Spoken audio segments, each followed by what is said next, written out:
सतगुरुदेव की जय।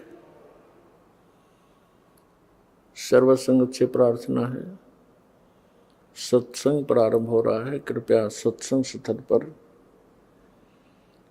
शांतिपूर्वक विराजमान होकर के श्रद्धा से सत्संग सुने। परमेश्वर की प्यारी आत्माओं से पुनर्निवेदन है, सत्संग प्रारंभ हो रहा है। कृपया सत्संग स्थल पर शांतिपूर्वक विराजमान होकर के श्रद्धा से सत्संग सुने। सत सही। संत रामपाल जी महाराज एक ऐसे महान संत जिन्होंने अपनी सतभक्ति, तत्व ज्ञान, करुणा और सेवा के बल पर समाज में नई मिसाल कायम की है। संत रामपाल जी महाराज की अगुवाई में उनके सभी सतलोक आश्रमों से समाज कल्याण के अद्भुत कार्यों ने समाज को सुनहरे भविष्य की एक नई उम्मीद दिखाई है। संत रामपाल जी महाराज से नाम दीक्षा लेने के बाद लाखों लोगों की लाइलाज बीमारियां जैसे कैंसर, एड्स आदि ठीक हुई। संत जी के ज्ञान से प्रेरित होकर उनके अनुयायियों ने लाखों यूनिट रक्तदान किया। संत जी ने लाखों बहन बेटियों का दहेज मुक्त विवाह करवाया।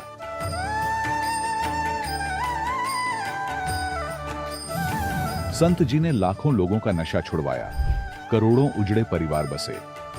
संत जी के आश्रमों में समागम के दौरान निःशुल्क नेत्र चिकित्सा, दंत चिकित्सा प्रदान की जाती है। संत रामपाल जी महाराज द्वारा समय समय पर पर्यावरण संरक्षण के उद्देश्य से बड़े स्तर पर वृक्षारोपण किया जाता है। संत जी ने जरूरतमंदों को तत्काल राहत पहुंचाने के लिए एम्बुलेंस सेवा शुरू की। संत जी अपने अनुयायियों को देहदान के लिए प्रेरित करते हैं, जिससे मानवता की सेवा और चिकित्सा क्षेत्र में सुधार हो सके। संत रामपाल जी महाराज के सभी आश्रमों में हर रोज निःशुल्क भंडारा आयोजित किया जाता है, जहां हर वर्ग, हर जाति और हर धर्म के लोग एक साथ बैठकर भोजन करते हैं।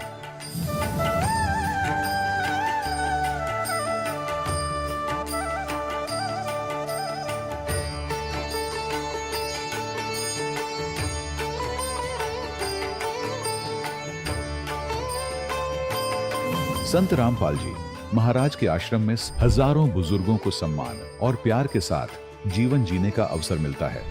उनके खाने, रहने और स्वास्थ्य की पूरी जिम्मेदारी संत रामपाल जी महाराज उठाते हैं।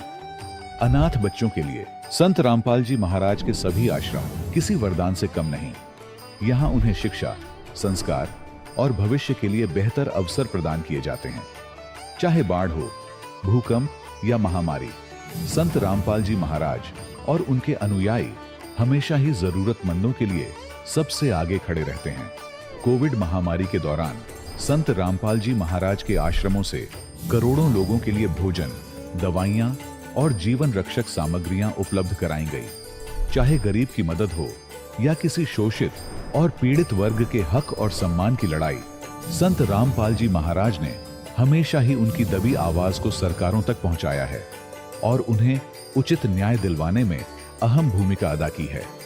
समाज में आध्यात्मिक और सामाजिक मूल्यों के प्रति जागरूकता लाने में संत रामपाल जी महाराज हर कदम पर मानवता के सच्चे सेवक साबित हुए हैं। संत रामपाल जी महाराज का जीवन हमें सिखाता है कि सच्ची सेवा वही है जो निस्वार्थ भाव से की जाए। आइए हम भी इस महान सेवा के कार्य में इस महान संत से जुड़ें और संत रामपाल जी महाराज से नाम दीक्षा लेकर अपने जीवन को धन्य बनाएं।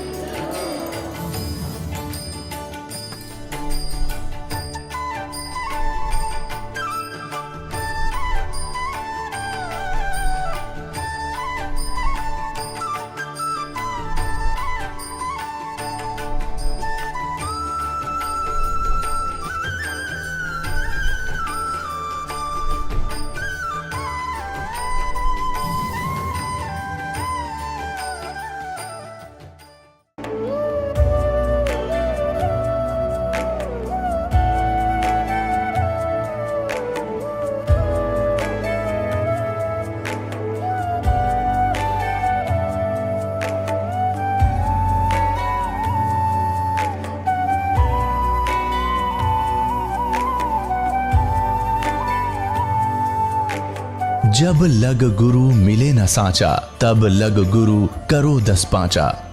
क्या गुरु बदल सकते हैं? क्या गुरु बदलने से पाप लगता है?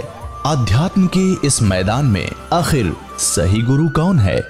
गीता जी में वर्णित तत्वदर्शी संत कौन है? इन सभी प्रश्नों के उत्तर जानने के लिए अवश्य सुनिए जगत गुरु तत्वदर्शी संत रामपाल जी महाराज के मंगल प्रवचन। दोस्तों, आजकल हर कोई आध्यात्मिकता की बात करता है। कोई मंदिर में माथा टेक रहा है, कोई घर में माला जप रहा है, तो कोई ऑनलाइन बाबाओं के प्रवचन सुनकर मोक्ष की तलाश में है। लेकिन सवाल यह है, क्या ये सब करने से बिना किसी सही गाइड के आप उस रास्ते पर चल सकते हैं जो आपको जन्म मरण के चक्कर से आजाद कर दे? या फिर यह सब बस एक दिखावा है जो आपका समय, पैसा और आस्था तीनों लूट रहा है? गीता, वेद और कबीर साहेब की वाणी चीख चीख कर कह रही है कि बिना गुरु के भक्ति अधूरी है। फिर भी हम क्यों अंधेरे में भटक रहे हैं? आइए आज बात करते हैं कि गुरु बनाना क्यों जरूरी है, सच्चा गुरु कौन है और गुरु के प्रति शिष्य का भाव कैसा होना चाहिए जो उसे मोक्ष के दरवाजे तक ले जाए। क्योंकि अगर रास्ता ही गलत चुन लिया तो मंजिल तो दूर, आपकी जिंदगी भी दांव पर लग सकती है। सवाल नंबर 1, क्या गुरु बनाना आवश्यक है? भक्ति तो घर में भी की जा सकती है, तो फिर हम गुरु क्यों बनाएं? सबसे पहले गीता की बात। संत रामपाल जी महाराज अपने सत्संगों में बताते हैं कि गीता अध्याय 4 श्लोक 34 में साफ कहा गया है, उस तत्व ज्ञान को तू तत्वदर्शी संतों के पास जाकर समझ। उनको दंडवत प्रणाम करने से, कपट छोड़कर नम्रता पूर्वक प्रश्न करने से वे परमात्मा तत्व को भली भांति जानने वाले ज्ञानी महात्मा तुझे तत्व ज्ञान का उपदेश करेंगे। यानी बिना गुरु के आप उस तत्व ज्ञान तक पहुंच ही नहीं सकते, जिसके प्राप्त होने से परमात्मा की प्राप्ति तथा मोक्ष प्राप्ति का रास्ता प्रशस्त होता है। अब गीता अध्याय 7 श्लोक 19 को देखिए। इसमें कहा गया है कि मेरी पूजा भी जन्म जन्मांतरों के अंत के जन्म में कोई ज्ञानी आत्मा ठीक से करता है, अन्यथा अन्य उपासना में ही लगे रहते हैं। यह बताने वाला महात्मा तो बहुत दुर्लभ है कि केवल वासुदेव अर्थात सर्वगतम ब्रह्म ही सब कुछ है। उसी की भक्ति से परम शांति प्राप्त होती है, उसी की भक्ति से सनातन परम धाम प्राप्त होता है, उसी की भक्ति से वह परम पद प्राप्त होता है जहां जाने के पश्चात साधक फिर लौटकर संसार में कभी नहीं आते। तो सवाल है, जब गीता ज्ञानदाता खुद कह रहा है कि सच्चा रास्ता गुरु से मिलता है, तो हम बिना गुरु के भटक क्यों रहे हैं? अब वेदों की सुनिए। यजुर्वेद अध्याय 40 मंत्र 10 में लिखा है कि कुछ लोग परमात्मा को निराकार मानते हैं, कुछ साकार। लेकिन सच्चाई क्या है? ये केवल तत्वदर्शी संत ही बता सकते हैं। यानी परमात्मा का असली स्वरूप समझने के लिए भी गुरु की जरूरत है। कबीर साहेब ने तो और साफ शब्दों में कहा, सतगुरु बोले अमृतवाणी, गुरु विन मुक्ति नहीं रे प्राणी। गुरु हैं आदि अंत के दाता, गुरु है मुक्ति पदारथ भ्राता। गुरु गंगा काशी अस्थाना, चारि वेद गुरु गमते जाना। गुरु है सुरसरी निर्मल धारा, बिन गुरु घट नाही हो उजियारा। 68 तीरथ भ्रमी भ्रमी आवे, गुरु की दया घर बैठ ही पावे। गुरु कहे सोई पुण्य करिए, मातु पिता दो कुल तरिए। गुरु पारस परसे नर लोई, लोहते कंचन होए सोए। शुकदेव के गुरु जनक बिदेही, वो भी गुरु के परम सनेही। नारद गुरु प्रहलाद पठाए, भक्ति हेतु जिन दर्शन पाए। काकभूषण जोगजीत गुरु कीन्हा, अगम निगम सभी कही दीन्हा। ब्रह्मा गुरु कविरग्नि को कीन्हा, होम यज्ञ जिन आज्ञा दीन्हा। वशिष्ठ गुरु किया रघुनाथा, पाए दरस तब भय सनाथा। कृष्ण गए दुर्वासा शरणा, पाई भक्ति तब तारण तरना। नारद दिच्छा जिमर सो पायो, 84 सो तुरंत छुड़ायो। गुरु कहे सोई है सांचा, बिन परिचय सेवक है कांचा। कहे कबीर गुरु आपू अकेला, 10 अवतार गुरु का चेला। कबीर रामकृष्ण से कौन बड़ा, उन्हों भी गुरु किन्ह। 3 लोक के वे धनी, गुरु आगे आधीन। उनकी वाणी में लिखा है कि गुरु गंगा काशी जैसा पवित्र है। गुरु चारों वेदों का सार है। गुरु के बिना मन का अंधेरा दूर नहीं होता। अब आप ही बताइए, जब इतने बड़े बड़े शास्त्र और परमात्मा एक स्वर में कह रहे हैं कि गुरु जरूरी है, तो हम क्यों अपनी मनमानी कर रहे हैं? लेकिन आजकल क्या हो रहा है? बाजार में नकली गुरुओं की भरमार है। कोई भगवा चादर ओढ़कर बाबा बन गया, कोई टीवी पर प्रवचन देकर करोड़ों कमा रहा है। इनमें से कितने तत्वदर्शी संत हैं? यही वजह है कि शास्त्रों में सद्गुरु, पूर्ण गुरु या तत्वदर्शी संत जैसे शब्द इस्तेमाल किए गए, ताकि असली और नकली में फर्क हो सके। कबीर साहिब ने कहा, गुरु पारस पर से नर लोई, लोहते कंचन होए सोए। यानी सच्चा गुरु इंसान को लोहे से सोना बना देता है, यानी तत्व ज्ञान और सतभक्ति देकर आपको मुक्ति मार्ग प्रदान करता है, जिससे आपका जन्म मरण का चक्र समाप्त हो जाता है। लेकिन नकली गुरु, वो तो आपको शास्त्र विरुद्ध ज्ञान व शास्त्र विरुद्ध भक्ति साधना देकर आपका जीवन नष्ट कर देता है, जिससे आपको जन्म मरण, नरक तथा 84 लाख योनियों का कष्ट उठाना पड़ता है। अब कुछ लोग कहते हैं, हम तो घर बैठे भक्ति कर लेंगे, गुरु की क्या जरूरत? अरे भाई, अगर ऐसा होता तो श्री राम, श्री कृष्ण और ब्रह्मा जी ने भी गुरु क्यों बनाए? कबीर, रामकृष्ण से कौन बड़ा, उन्हों भी गुरु कीन है। 3 लोक के वेधनी, गुरु आगे आधीन। श्री राम ने वशिष्ठ जी को गुरु बनाया, श्री कृष्ण ने दुर्वासा ऋषि से दीक्षा ली, शुकदेव, नारद और प्रहलाद जैसे महापुरुषों ने भी गुरु बनाए। जब तीनों लोकों के मालिक गुरु की शरण में गए, तो हम आम इंसान बिना गुरु के क्या हासिल कर लेंगे? यही बात रामचरितमानस उत्तरकांड दोहा बाणबेक की चौपाई 3 में कही गई है। गुर बिनु भव निधि तरे न कोई, जौ बिरंची संकर सम होई। अर्थात गुरु के बिना कोई भवसागर से नहीं तर सकता, चाहे वह शंकर जी के समान ही क्यों न हो। वहीं कबीर साहिब ने साफ कहा, कबीर, गुरु बिन माला फेरते, गुरु बिन देते दान, गुरु बिन दोनों निष्फल है, पूछो वेद पुराण। यानी बिना गुरु के नाम जाप की माला फिराना और दान देना सब व्यर्थ है। अब जरा सोचिए, बिना गुरु के भक्ति करने का नतीजा क्या होगा? कबीर परमेश्वर ने हमें समझाने के लिए साफ शब्दों में कहा, कबीर, पीछे लाग गया जाऊं था मैं लोकवेद के साथ, रास्ते में सतगुरु मिले, दीपक दीन्हा हाथ। भावार्थ है कि मैं लोकवेद के आधार से भक्ति कर रहा था, अर्थात शास्त्र विरुद्ध साधना के मार्ग पर चल रहा था। एक दिन तत्वदर्शी संत भक्ति के मार्ग पर मिल गए। उन्होंने शास्त्र विधि अनुसार शास्त्र प्रमाणित साधना रूपी दीपक दे दिया, अर्थात शास्त्रानुकूल साधना का ज्ञान कराया, तो जीवन नष्ट होने से बच गया।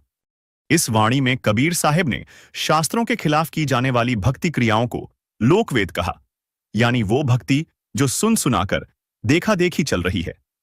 मंदिर में घंटा बजाना, तीज त्योहार पर पूजा करना या मूर्ति पूजा आदि करना, ये सब लोकवेद है। गीता अध्याय 16 श्लोक 23 में साफ लिखा है कि शास्त्रों के विरुद्ध मनमानी भक्ति करने से न सुख मिलता है, न सिद्ध, न मोक्ष। फिर श्लोक 24 में कहा गया कि कर्तव्य और अकर्तव्य की व्यवस्था में शास्त्र ही प्रमाण है। तो जब शास्त्र कह रहे हैं कि गुरु बनाओ, उनसे तत्व ज्ञान लो, तो हम अपनी मर्जी की भक्ति क्यों कर रहे हैं? आजकल लोग क्या करते हैं? कोई पंडित से मंत्र ले लेता है, कोई बिना समझे जप शुरू कर देता है। लेकिन कबीर साहिब ने कहा, कबीर, गुरु बिन काहू न पाया ज्ञाना, ज्यों थोथा भुस छड़े मूड किसाना। कबीर, गुरु बिन वेद पढ़े जो प्राणी, समझे न सार रहे अज्ञानी। यानी बिना गुरु के वेद पढ़ने से भी उसका ज्ञान नहीं समझा जा सकता। गुरु वो दीपक है जो अंधेरे में रास्ता दिखाता है। कबीर साहिब की वाणी में लिखा है, रास्ते में सतगुरु मिले, दीपक दीन्हा हाथ। यानी सतगुरु ने शास्त्रानुकूल साधना का ज्ञान दिया तो साधक का जीवन बच गया। लेकिन बिना गुरु के वो तो भूसे की तरह उड़ जाता है, यानी नष्ट हो जाता है, जैसे मूर्ख किसान बिना समझे फसल बर्बाद कर देता है। लेकिन कुछ लोगों का कहना है कि भक्ति तो हम स्वयं घर में कर सकते हैं, गुरु बनाने की कोई आवश्यकता नहीं है। तो इसका निर्णायक ज्ञान सुनिए संत रामपाल जी महाराज के मुखारबिंद से। जब तक आत्मा को उसका असली आहार नहीं मिलेगा, या उठ नहीं सकती, उभर नहीं सकती, और वो उभारने का तरीका परमात्मा की वो वाणी सूक्ष्म वेद वाली इसको मिले, और वो उस वाणी का फिर बोलने वाला अधिकारी हो। आम व्यक्ति भी इस वाणी ने सुनाए जा, उसका असर नहीं हो सकता। उदाहरण के लिए, जैसे एक राजा था, उसकी रानी धार्मिक थी, गुरु बना रखा था, उसने पता था गुरु बिन मोक्ष नहीं होता, पिछले संस्कार थे। राजा इस बात का विरोधी था कि गुरु बनाने की क्या आवश्यकता, भक्ति घर पे भी कर सकते हैं, गुरु से उपदेश लेना क्या जरूरी है। लेकिन वो अपनी पत्नी को विवश नहीं कर सकता था, कुछ धार्मिकता उसके अंदर भी शेष थी। तो उसने एक दिन अपनी पत्नी से कहा कि मैं आपके गुरुजी से 2 बात करूंगा, मेरे प्रश्न का उत्तर देगा वो। उसकी पत्नी ने कहा कि सब बच्चा से बात करिए, मेरे गुरुजी से आपको सब उत्तर देंगे।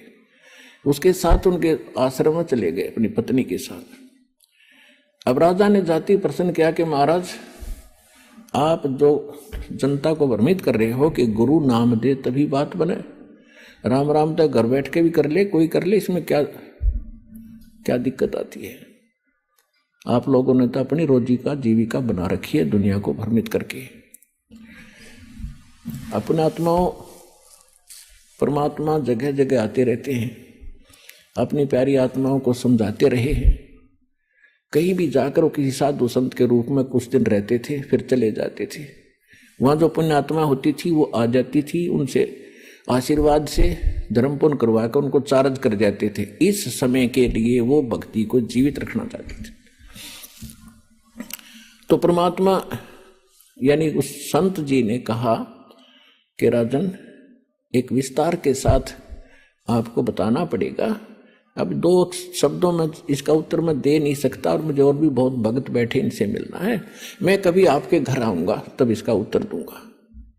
राजा ने सोचा, और अच्छा वहाँ आराम से इसका मगज चाटूंगा, वहाँ जाएगा तो अच्छी बात है, ठीक है जी। समय बता दिया कि उस दिन आऊंगा, तीसरे दिन, और इस समय आऊंगा। अब राजा इंतजार कर रहा था, और रास्ते में पहरेदारों उन जो खड़े थे सैनिक अंग रक्षक, उनको बोल दिया था कि साधु आएंगे, उनको आने देना, रोकना नहीं। स्वयं सिंहासन पर विराजमान होकर बैठा था, सामने आसपास मंत्री खड़े थे, सैनिक अंग रक्षक खड़े थे राजा के। अब ज्यों ही संत जी वहां राजा के पास पहुंचे, वहां सैनिक खड़े थे, सिपाही खड़े थे। उन सिपाहियों से संत ने कहा कि इसे अरेस्ट कर लो, इसको गिरफ्तार करो। किसको? राजा को। राजा की तरफ संकेत कर रहा था कि सैनिकों, इसे गिरफ्तार करो। एक बार कहा, राजा ने सोचा वैसे मजाक कर रहे हैं। दूसरी बार सीरियसली कहा तो राजा ने सोचा ये तो भी बकवाद कर रहा है। तो राजा ने कहा कि सैनिकों, इसको अरेस्ट करो। इतना ही कहा था, सैनिकों ने, सिपाहियों ने उस महात्मा को चारों तरफ से जकड़ लिया। अगले आदेश की इंतजार कर रहे थे कि इसका क्या करें। तब संत जी ने कहा कि महाराज, आप राजन आए अतिथि का, साधु संत का सत्कार किया करते हैं, कैसे बेइज्जती किया करते हैं। तो राजा ने कहा कि आप बात ही कुछ ऐसी कर रहे हो तो ऐसे व्यक्ति को क्या सत्कार दिया जाए, आप क्या बकवास कर रहे हो। संत जी ने कहा, मैं आपके उस प्रश्न का उत्तर दे रहा हूं जो आपने परसों पूछा था मेरे आश्रम में जाके, कि गुरु जी की क्या आवश्यकता है, भक्ति तो हम खुद भी कर सकते हैं। राजा बोला, ये खाक उत्तर दिया, तो आप तो मेरी गद्दी पर कब्जा करना चाहते हो कि तेरी गद्दी को तो मैं थूकूं भी को नहीं। पर बात सुनने में जो बात बताना चाहता था कि जैसे आज आपके वर्ड में पावर है, आपके शब्द में शक्ति है। मैंने वही शब्द बोला कि इसे अरेस्ट करो, गिरफ्तार करो, ये सैनिक टस से मस नहीं हुए, और आपने वही शब्द बोले इसे गिरफ्तार करो, इन्होंने 1 सेकंड की देर नहीं करी, तुरंत गति में आगे। इसी प्रकार संत की शब्द में शक्ति होती है। जो वचन वाणी सत्संग वो करेंगे उससे तुरंत असर होता है, उसको आम आदमी बकता रहो उसे कोई असर नहीं होगा। और यही कारण रहा कि आज तक इन महापुरुषों की वाणी ग्रंथ बनाकर भी लोग जाप करते रहे, इसका पाठ भी करते रहे। कबीर साहिब के कबीर सागर से मूल पाठ बनाकर संध्या सुबह दोपहर शाम करते रहे, उनसे असर नहीं हुआ, क्योंकि वो अधिकारी के मुख से नहीं प्राप्त था, आदेश नहीं था। तो अब इस दास को परमात्मा ने भेजा है आपके लिए अधिकारी बनाकर, और complete in all respect course देकर और अब आपका पूरे विश्व का कल्याण हो सकता है जब शरण में आकर भक्ति करोगे।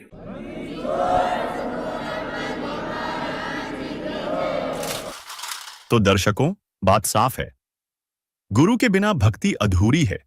चाहे आप कितने मंदिर घूम आएं, कितने मंत्र जप लें, बिना गुरु के सब व्यर्थ है। शास्त्रों में साफ लिखा है, गुरु होना अति आवश्यक है। सवाल नंबर 2, क्या हर गुरु सच्चा होता है? आजकल गुरु बनना फैशन हो गया है। कोई भक्तों को ठग रहा है, कोई मंदिर बनवाकर चंदा बटोर रहा है, तो कोई कथा के नाम पर लाखों करोड़ों कमा रहा है। लेकिन सवाल यह है, क्या ये लोग वाकई गुरु हैं? क्या इन्हें कथा करने का अधिकार है? क्या इनके पास वो ज्ञान है जो आपकी जिंदगी को बदल दे, मोक्ष प्रदान करवा दे, या ये सिर्फ आपके विश्वास का सौदा कर रहे हैं? दोस्तों, हर गुरु सच्चा नहीं होता। आज गुरु बनना एक बिजनेस बन चुका है, और इस बिजनेस में आम आदमी की आस्था और उसका पैसा ही सबसे बड़ा माल है। लेकिन जब बात सच्चे गुरु की आती है, तो क्या आप जानते हैं कि सच्चा गुरु कौन होता है? आइए इसकी पड़ताल करते हैं, एक पुरानी कथा और कुछ तथ्यों के साथ। सबसे पहले एक सत्य कथा जो संत रामपाल जी महाराज अपने सत्संगों में बताते हैं। द्वापर युग के अंत होने के समय की बात है। राजा परीक्षित को एक ऋषि के श्राप के कारण 7वें दिन तक्षक सर्प डसने वाला था। उनके उद्धार के लिए 7 दिन तक श्रीमद् भागवत सुधा सागर की कथा सुनाने का फैसला हुआ। दुनिया भर के पंडितों और ऋषियों से गुहार लगाई गई कि आओ कथा सुनाओ, लेकिन क्या हुआ? सभी ने हाथ खड़े कर दिए। यहां तक कि वेद व्यास जी, जिन्होंने श्रीमद् भागवत सुधा सागर लिखी, उन्होंने भी मना कर दिया। क्यों? क्योंकि वो जानते थे कि वो इस कथा को सुनाने के अधिकारी नहीं हैं। आखिरकार स्वर्ग से सुखदेव ऋषि को बुलाया गया, जिनके 7 दिन कथा सुनाने से राजा परीक्षित का मोह संसार से छूटा। तक्षक ने उन्हें डसा और उनकी मृत्यु हो गई। लेकिन उनके पुण्य और सुखदेव जी की कथा के कारण उन्हें स्वर्ग की प्राप्ति हुई, क्योंकि परमात्मा का विधान है, कबीर जहां आशा तहां बासा होई, मन कर्म वचन सुमरियो सोई। गीता अध्याय 8 श्लोक 6 में भी यही प्रमाण है कि हे भारत, परमात्मा का यह विधान है कि जो अंत समय में जिसमें आस्था रखकर स्मरण करता है, वह उसी को प्राप्त होता है। दोस्तों, स्वर्ग में सुख भोगने के पश्चात राजा परीक्षित वाली आत्मा वापस नरक में और फिर लख 84 में चक्कर काटेगी।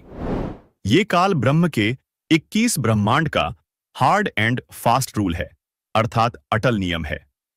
लेकिन यह उपलब्धि भी 3 लोक के अधिकारी गुरु बिना प्राप्त नहीं हो सकती। अब सोचिए, अगर गलत गुरु कथा सुनाता तो क्या राजा परीक्षित को स्वर्ग प्राप्ति होती? नहीं। यह बताता है कि गुरु का अधिकारी होना बहुत जरूरी है। एक और उदाहरण सुनिए। जब प्रधानमंत्री किसी शहर में आ रहा हो तो उससे पहले कुछ लोग मंच पर गाना गाते हैं, भाषण देते हैं, ताकि भीड़ को प्रभावित किया जा सके। लेकिन वे जो कह रहे होते हैं उनमें से एक बात भी करने में सक्षम नहीं होते। प्रधानमंत्री आता है, 2 शब्द बोलता है, आगरा में स्कूल बनावा दो, रोहतक से झज्जर जाने के लिए 4 लाइन सड़क बनावा दो, और अगले दिन ही काम शुरू हो जाता है। क्यों? क्योंकि प्रधानमंत्री के शब्दों में शक्ति है। और यदि यही बात आप और हम जैसा आम व्यक्ति कहे तो हमारी बड़ी मूर्खता होगी, क्योंकि हमारे वचन में इतनी शक्ति नहीं है। जबकि प्रधानमंत्री के लिए यह सब साधारण बात है। लेकिन आज के गुरु, वो तो सिर्फ मंच पर गाना गाने का काम कर रहे हैं, आपके विश्वास का मनोरंजन कर रहे हैं, और आप तालियां बजा रहे हैं, जो कि इन गुरुओं की बड़ी मूर्खता है। इससे यह बात स्पष्ट होती है कि किसी को भी गुरु बनाना ठीक नहीं है, बल्कि अधिकारी गुरु यानी पूर्ण गुरु होना अति आवश्यक है, तभी लाभ संभव है। तो अब सवाल यह है, आप अपने गुरु को कैसे परखेंगे? क्या वो आपको शास्त्र अनुकूल भक्ति का रास्ता दिखा रहा है, या सिर्फ आपकी आस्था और पैसे का सौदा कर रहा है? आजकल फर्जी गुरुओं की बाढ़ आ गई है। कोई जादू दिखाकर भक्त बनाता है, कोई डर दिखाकर। लेकिन सच्चा गुरु डर नहीं, ज्ञान देता है। वो आपको शास्त्रों की गहराई में ले जाता है, न कि सिर्फ कहानियां सुनाता है। तो पूर्ण गुरु को परखने का समाधान भी कबीर परमेश्वर की अमरवाणी यानी सूक्ष्म वेद तथा पवित्र श्रीमद् भगवद गीता में विद्यमान है। क्या बताया है कि ये एक संसार रूपी उल्टा लटका हुआ वृक्ष समझो, पूरा विश्व सब ब्रह्मांडों समेत, और जिसकी ऊपर को जड़ है, नीचे को तीनों गुण रूपी शाखा है। श्रीमद् भगवत गीता अध्याय नंबर 15 के श्लोक नंबर 1 से लेकर 4 में ये स्पष्ट किया है। इस उल्टे लटके हुए संसार रूपी वृक्ष की जानकारी दी है। अब आपको ये उल्टा लटका हुआ संसार रूपी वृक्ष दिखाते हैं, फिर आसानी से जो दास सब सदग्रंथों से रूबरू करने जा रहा है आपको आसानी से समझ जाएंगे। देखिएगा, ये समझो एक संसार रूपी वृक्ष है पूरा।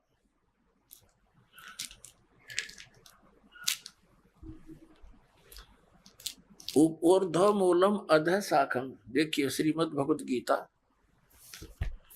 अध्याय नंबर 15 का ये पंचदशो अध्याय यानी 15वां अध्याय, 15वां अध्याय है। ये इसका प्रथम श्लोक है। इसमें कहा कि ऊर्ध्व मूलम अधः शाखम अश्वत्थम प्राहु अव्यम छंदासी यस्य पर्णानि ये तम वेद स वेदवित्। ऊर्ध्व मूलम इसका अर्थ है कि ऊपर को जड़ और नीचे को शाखा। अधः माने नीचे होता है, ये भ्रमित है, इन्होंने गलत कर दिया। अधः माने ब्रह्मा रूप मुख्य शाखा वाले, नहीं।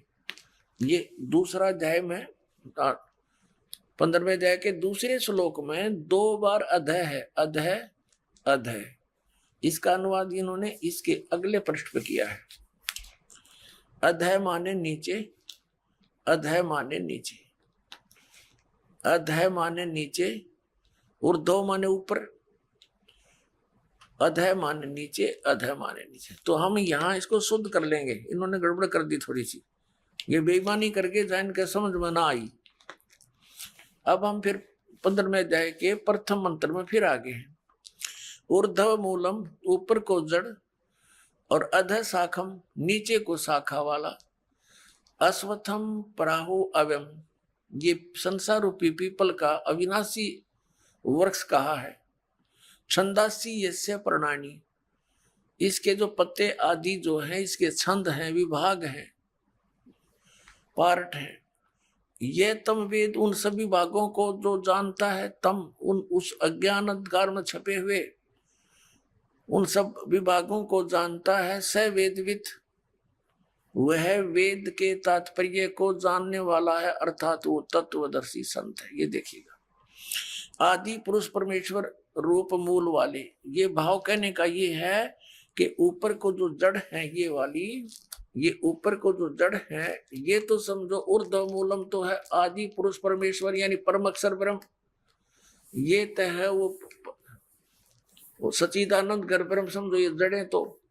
और ये तना अक्षर पुरुष, ये परम अक्षर पुरुष, ये तना अक्षर पुरुष। ये देखिएगा, ये पूर्ण ब्रह्म कहो, परमेश्वर कहो, परम अक्षर ब्रह्म कहो या सच्चिदानंद घन ब्रह्म कहो, ये जड़ें हैं। जैसे ये जड़, ओनली जड़, और फिर इसके बाहर जो जमीन से बाहर दिखाई देता है इसको पेड़ बोलते हैं।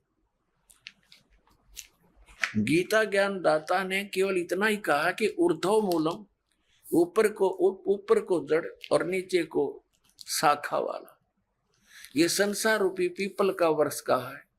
और जो संत इसके सभी छंद यानी विभागों को जानता है, स वेदवित् वो तत्वदर्शी संत है।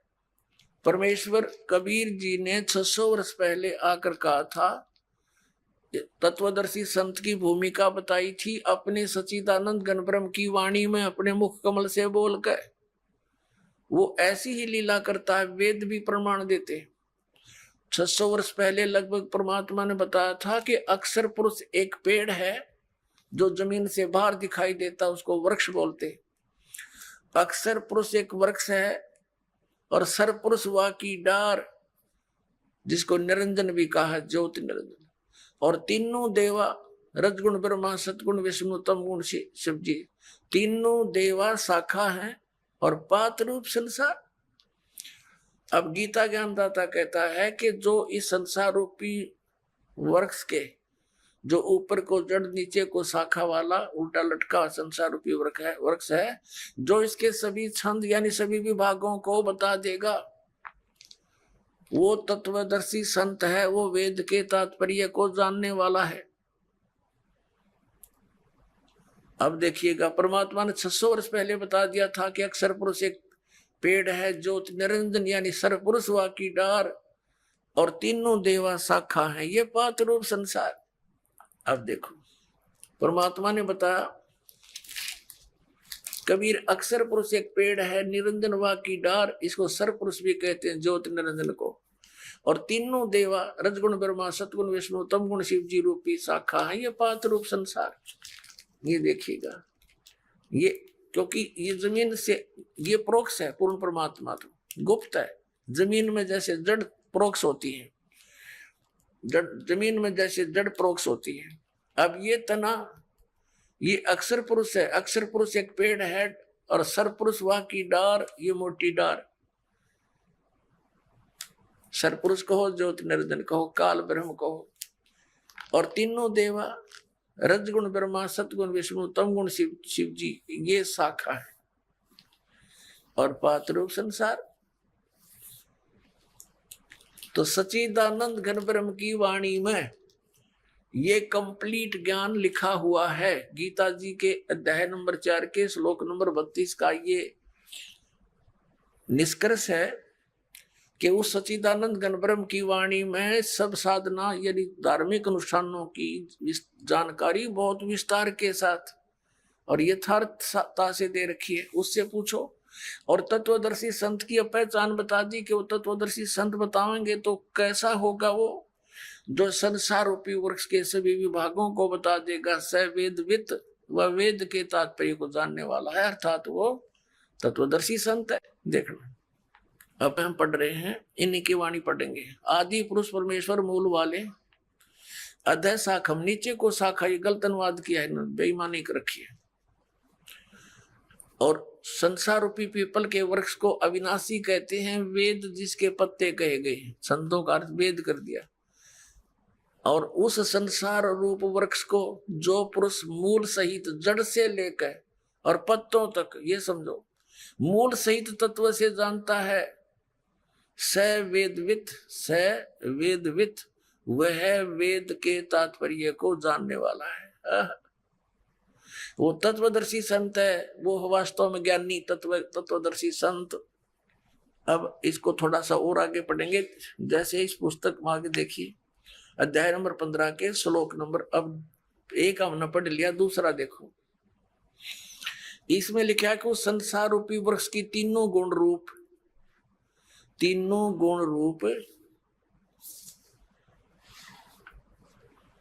ये शाखाएं हैं। विषय पर वाला ये शाखाएं हैं, बस इतना ही लिखना था। नीचे और ऊपर फैली हुई, सर्वत्र नहीं, क्योंकि पृथ्वी लोक पर ये ज्ञान बोला जा रहा था, और श्री ब्रह्मा, श्री विष्णु, श्री रजगुण ब्रह्मा, श्री सतगुण विष्णु, श्री तमगुण शिव जी की जो पहुंच है, रीच है, उनकी जो पहुंच है, जो उनका प्रभुता है उनकी, वो केवल इन 3 लोकों पर है। पृथ्वी लोक, नीचे पाताल लोक, और ऊपर स्वर्ग लोक। इन 3 लोकों पर इनकी प्रभुता है, यहाँ तक इनकी पहुंच है। ये एक एक विभाग के मंत्री हैं। और पृथ्वी लोक पर यू बोला जा रहा है क्या ना, ऊपर और नीचे यानी स्वर्ग और नीचे पाताल तक इनकी क्षमता है। रजगुण ब्रह्मा सतगुण विष्णु तमगुण शिव जी की। देखना, श्रीमद् भगवत गीता अध्याय नंबर 15 का हम श्लोक नंबर अब दूसरा पढ़ रहे हैं। उस संसार वृक्ष की तीनों गुण रूप शाखा, ये है अधः च ऊर्ध्वम प्रसरता तस्य शाखा गुण प्रवर्धा। अब यहां तीनों गुण रूप जल से बड़ी हुई शाखाएं नहीं है, यह है विषय पर वाला शाखा, विषय विकारों की शाखाएं हैं, ऐसा समझो। इन्हें गलत कर रखा है। नीचे और ऊपर, सर्वत्र नहीं, नीचे और ऊपर फैली हुई है, और मनुष्य लोक में, यहाँ पृथ्वी लोक पर कर्मों के अनुसार बांधने वाली, यानी कर्मों के आधार पर ये हमें सुनियोजित रखने वाली भी मुख्य कारण है। मूलानी माने जड़ है, ये मुख्य कारण है। नीचे और ऊपर, सभी लोकों में नहीं, केवल नीचे ऊपर फैली हुई है। यहाँ एक शब्द है तीनों गुण रूप शाखा। अब रजगुण ब्रह्मा है, सतगुण विष्णु, तमगुण शिव जी, ये कंसेप्ट क्लियर करना पड़ेगा। एक तो बहुत ही सिंपल सा देखिए आप, रजगुण ब्रह्मा है, यही तीनों गुण है, यही तीन देवता, इन्हीं पुराणों में देखिएगा। ये गीता प्रेस गोरखपुर से प्रकाशित है, मार्कंडे पुराण।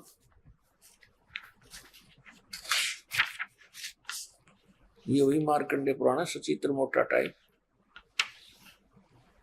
अब ये कहां से छपी है, यहां से देखना। प्रकाशक एवं मुद्रक हैं गीता प्रेस गोरखपुर, गोविंद भवन कार्यालय, कोलकाता का संस्थान। ये इनके फैक्स और फोन नंबर है। इसके 123 नंबर पर आपको दिखाते हैं। संक्षिप्त मार्कंडे पुराण 122 पृष्ठ से शुरू करेंगे। ये मार्कंडे जी बोल रहे हैं, मार्कंडे जी अपना ज्ञान बता रहे हैं, इसके सामने आ जाते हैं। यहां रजोगुण प्रधान ब्रह्मा, तमोगुण प्रधान रुद्र और सत्व प्रधान श्री विश्वपालक विष्णु है। यही तीन देवता हैं और यही तीन गुण हैं। यही तीन देवता हैं, रजगुण ब्रह्मा, सतगुण विष्णु, तमगुण शिव जी। और यही तीन देवता कहो चाहे इनको तीन गुण कहो। वह कंसेप्ट क्लियर। वैसे तो बुद्धिमान को कहते हैं संकेत बहुत होता है, लेकिन फिर भी ये बहुत गहरी जड़ें हैं इस अज्ञान की हमारे अंदर। और प्रमाण देते हैं, देखिएगा। ये है श्रीमद् देवी भागवत हिंदी टीका सहित भाग 1। ये कहां से प्रकाशित है? ये है अथ देवी भागवतम भाषा सभाष्टिकम समातम, खेमरा श्री कृष्ण दास प्रकाशन, मुंबई 4। अब यहां देखना, इसमें संस्कृत भी साथ है, बहुत कमाल है। ये है अथ श्रीमद् देवी भागवते भाषा टीका युक्ते तृतीय स्कंध प्रारंभते। तीसरा स्कंद प्रारंभ हुआ। अब इसके 11वें पृष्ठ पर, तीसरे स्कंद में 11वां पृष्ठ पर हम अब आ गए हैं। 5वां अध्याय है ये। 5वें अध्याय का 8वां श्लोक है। 7वां समाप्त हुआ, 8वां पढ़ेंगे। भगवान शंकर कह रहे हैं, हे माता, यदि हमारे ऊपर सदा आप दया युक्त हो तो हमको तमोगुण में किस प्रकार प्रदान किया है? ब्रह्मा रजोगुण और हरि सतगुण युक्त किए हैं। क्यों युक्त किए हैं? अब यहां हम हिंदी भी पढ़ेंगे। हिंदी हमने पढ़ ली, संस्कृत पढ़ेंगे। ये 7वां श्लोक समाप्त हुआ, 8वां प्रारंभ हुआ। यदि दया धर्मना न सदाम्बिके कथम अहम, किस प्रकार मैं विहित से बना दिया, उत्पन्न कर दिया तमोगुण। और कमल से उत्पन्न होने वाले ब्रह्मा को रजोगुण संभव है, उसको रजोगुण बना दिया। सुविता किमु सतोगुण हरि, और विष्णु जी को आपने सतोगुण क्यों बना दिया, युक्त क्यों कर दिया? इति सिद्धम रजगुण ब्रह्मा सतगुण विष्णु तमगुण शिव जी। अब हम आते हैं उस पवित्र सदग्रंथ अपनी श्रीमद् भगवद गीता के, और श्लोक नंबर 2 पर देख। 15वें अध्याय का 2, अध्याय नंबर 15 का मंत्र नंबर 1 तो हमने पढ़ लिया कि ऊपर को जड़ नीचे को शाखा वाला ये संसार रूपी पीपल का विनाशी वृक्ष कहा गया है। और छंदासी यस्य प्रणानी, उसके सभी भाग पत्ते आदि भाग हैं। यह तम वेद, जो उसको जानता है, स वेदवित। ये हमने सारा पढ़ लिया। आदि पुरुष परमेश्वर तो समझो उसकी जड़ है परम अक्षर ब्रह्म, और अधः माने नीचे है, ये गलत अनुवाद है इनका। अब ये संसार रूपी पीपल के वृक्ष को अविनाशी कहते हैं, वेद जिसके पत्ते कहे हैं, और जो इसको जानता है जड़ से लेकर नीचे तक सवेदविद, वो तत्वदर्शी संत है, वेद के तात्पर्य जानने वाला। अब दूसरे में कहा कि उस संसार वृक्ष की तीनों गुण रूप, रजगुण ब्रह्मा, सतगुण विष्णु, तम गुण शिव जी, ये विषय वासना रूपी शाखाएं समझो, और ये नीचे और ऊपर फैली हुई है, सर्वत्र नहीं। ये मनुष्य लोक में कर्मानुसार भी यही हमें सुनियोजित रखते हैं, जैसा जिसका कर्म है वैसा ही देते रहते हैं। ये यहाँ पर हमें बांधे रखते हैं, बांधने वाले हैं, और नीचे और ऊपर फैली हुई, सभी लोगों में नहीं। अब तीसरे में कहा है इस संसार का स्वरूप जैसा कहा है वैसा यहाँ विचार काल में नहीं पाया जाता। गीता ज्ञानदाता कहता है कि जो मैं तुझे अब गीता का ज्ञान तेरे मेरे विचार काल में, डिस्कशन में, गीता जी के ज्ञान की चर्चा में, इस संसार रूपी वृक्ष का जैसा स्वरूप कहा है वैसा यहाँ विचार काल में, यानी तेरे और मेरे गीता जी के डिस्कशन में मैं नहीं बता पाऊंगा, क्योंकि इसका यहाँ विचार काल में नहीं पाया जाता, क्योंकि न इसका आदि है और न इसका अंत है, कि मुझे इसका कोई ज्ञान नहीं है, तथा न इसकी अच्छी प्रकार सथिति है। इसलिए इस सुविरुद्ध मूलम, इन्होंने अनुवाद गलत किया है, अति दृढ़ मूल वाले, ये ठीक है, इतना ही काफी है। अति दृढ़ मूल वाले यानी ऊपर को जो जड़ है वो तो है अमर स्थल, अमर स्थान परमात्मा का। जैसे ऊपर को जो जड़ समझो, जहां से सब संसार की उत्पत्ति हुई है, जड़ों से पेड़ उगता है, बनता है पौधा बनकर, तो वो आदि ऊपर के जो लोक हैं, सतलोक, अलखलोक, अगम और अकैलोक, वो तो सुविरूढ़ है यानी दृढ़ है, वो तो अविनाशी स्थान है, और वहां से ही बाकी के संसार रूपी वृक्ष की प्रवृत्ति पर विस्तार को प्राप्त हुई है, यानी उस वहां से ही सबकी रचना हुई है, तो वो तो अविनाशी है। सुविरूढ़ मूलम, संसार रूपी वृक्ष की जो जड़ है वो तो समझो दृढ़ है, अविनाशी है। ये देखिए, ये ऊपर को जड़ और नीचे को तीनों गुण रूपी शाखा, ये संसार रूपी वृक्ष है। तो ऊर्ध्व मूलम, ऊपर की जो जड़ है वो तो अविनाशी है। अब 15वें अध्याय के हम अब तीसरा श्लोक पढ़ रहे हैं। सुविरुद्ध मूलम यानी अति दृढ़ मूल वाले ऊपर के स्थान तो कति अविनाशी हैं। उस संसार रूपी पीपल के वृक्ष को दृढ़ेन माने दृढ़, असंग शस्त्रेण का अर्थ है या तत्व रूपी तत्व ज्ञान रूपी शस्त्र के द्वारा काट कर, इन्होंने वैराग रूप शस्त्र बना दिया इसका, उस क्योंकि तत्व ज्ञान की बात चल रही है, तत्व ज्ञान रूपी शस्त्र द्वारा काट कर, अर्थात उसको अच्छी तरह उस तत्वदर्शी संत से तत्व ज्ञान प्राप्त करके और इसको अच्छी तरह समझकर उसके पश्चात परमेश्वर के उस परम पद की खोज करनी चाहिए। देखना 15वें अध्याय के 4थे श्लोक में, तीसरा हमने पढ़ लिया, अब 4थे पर आ गए। यहां इसका अनुवाद है 4थे। उसके पश्चात यानी तत्वदर्शी संत से प्राप्त ज्ञान के आधार से, उस तत्व ज्ञान के आधार से उसके पश्चात उस परम पद परमेश्वर को भली माती खोजना चाहिए, जिसमें गए हुए साधक यानी फिर लौटकर संसार में नहीं आते, और जिस परमेश्वर से इस पुरातन यानी पुराने संसार रूपी वृक्ष की प्रवृत्ति विस्तार को प्राप्त हुई है, यानी जिस परमात्मा ने सब ब्रह्मांडों की रचना की है, उसी आदि पुरुष नारायण के परम अक्षर ब्रह्म के सचिदानंद घन ब्रह्म की मैं शरण हूं, इस प्रकार दृढ़ निश्चय करके परमेश्वर का मनन और निधि ध्यान करना चाहिए। परपदे माने उसकी पूजा करनी चाहिए। अब श्रीमद् भगवत गीता जी अध्याय नंबर 15 के श्लोक नंबर 1 से 4 में ये स्पष्ट हो गया। एक तो तत्वदर्शी संत कौन होगा जो ये विभाग बता देगा संसार रूपी वृक्ष की कौन कौन से पार्ट हैं, और फिर बताया उसके पश्चात परमेश्वर के उस परम पद की खोज करनी चाहिए जहां जाने के बाद साधक फिर लौटकर कभी संसार में नहीं आते।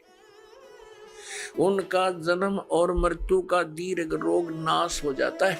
वहीं यजुर्वेद अध्याय 19 मंत्र 25 में लिखा है कि जो संत वेदों के अर्ध वाक्यों अर्थात सांकेतिक शब्दों को पूर्ण करके श्लोक के चौथे भागों को अर्थात आंशिक वाक्यों को स्तोत्रों के रूप में प्राप्त करता है, अर्थात आंशिक विवरण को पूर्ण रूप से समझता और समझाता है, जैसे शस्त्रों को चलाना जानने वाला उन्हें पूर्ण रूप से प्रयोग करता है। ऐसे पूर्ण संत ओंकारों अर्थात ओम तत्सत मंत्रों को पूर्ण रूप से समझ व समझाकर दूध पानी छानता है, अर्थात पानी रहित दूध जैसा तत्व ज्ञान प्रदान करता है, जिससे अमर पुरुष अर्थात अविनाशी परमात्मा को प्राप्त करता है। वह पूर्ण संत वेद को जानने वाला कहा जाता है। तथा यजुर्वेद अध्याय 19 मंत्र 26 में लिखा है कि वह पूर्ण संत 3 समय की प्रार्थना की साधना बताता है। सूर्य के उदय अस्त से बने एक दिन के आधार पर प्रथम श्रेष्ठता से सर्व देवों के मालिक पूर्ण परमात्मा की पूजा तो प्रातः काल करने को कहता है, जो पूर्ण परमात्मा के लिए होती है। दूसरी दिन के मध्य में करने को कहता है, जो सर्व देवताओं के सत्कार से संबंधित अमृतवाणी द्वारा साधना करने को कहता है। तीसरी पूजा शाम को प्राप्त करता है, अर्थात जो तीनों समय की साधना भिन्न भिन्न करने को कहता है, वह जगत का उपकारक संत यानी तत्वदर्शी संत है।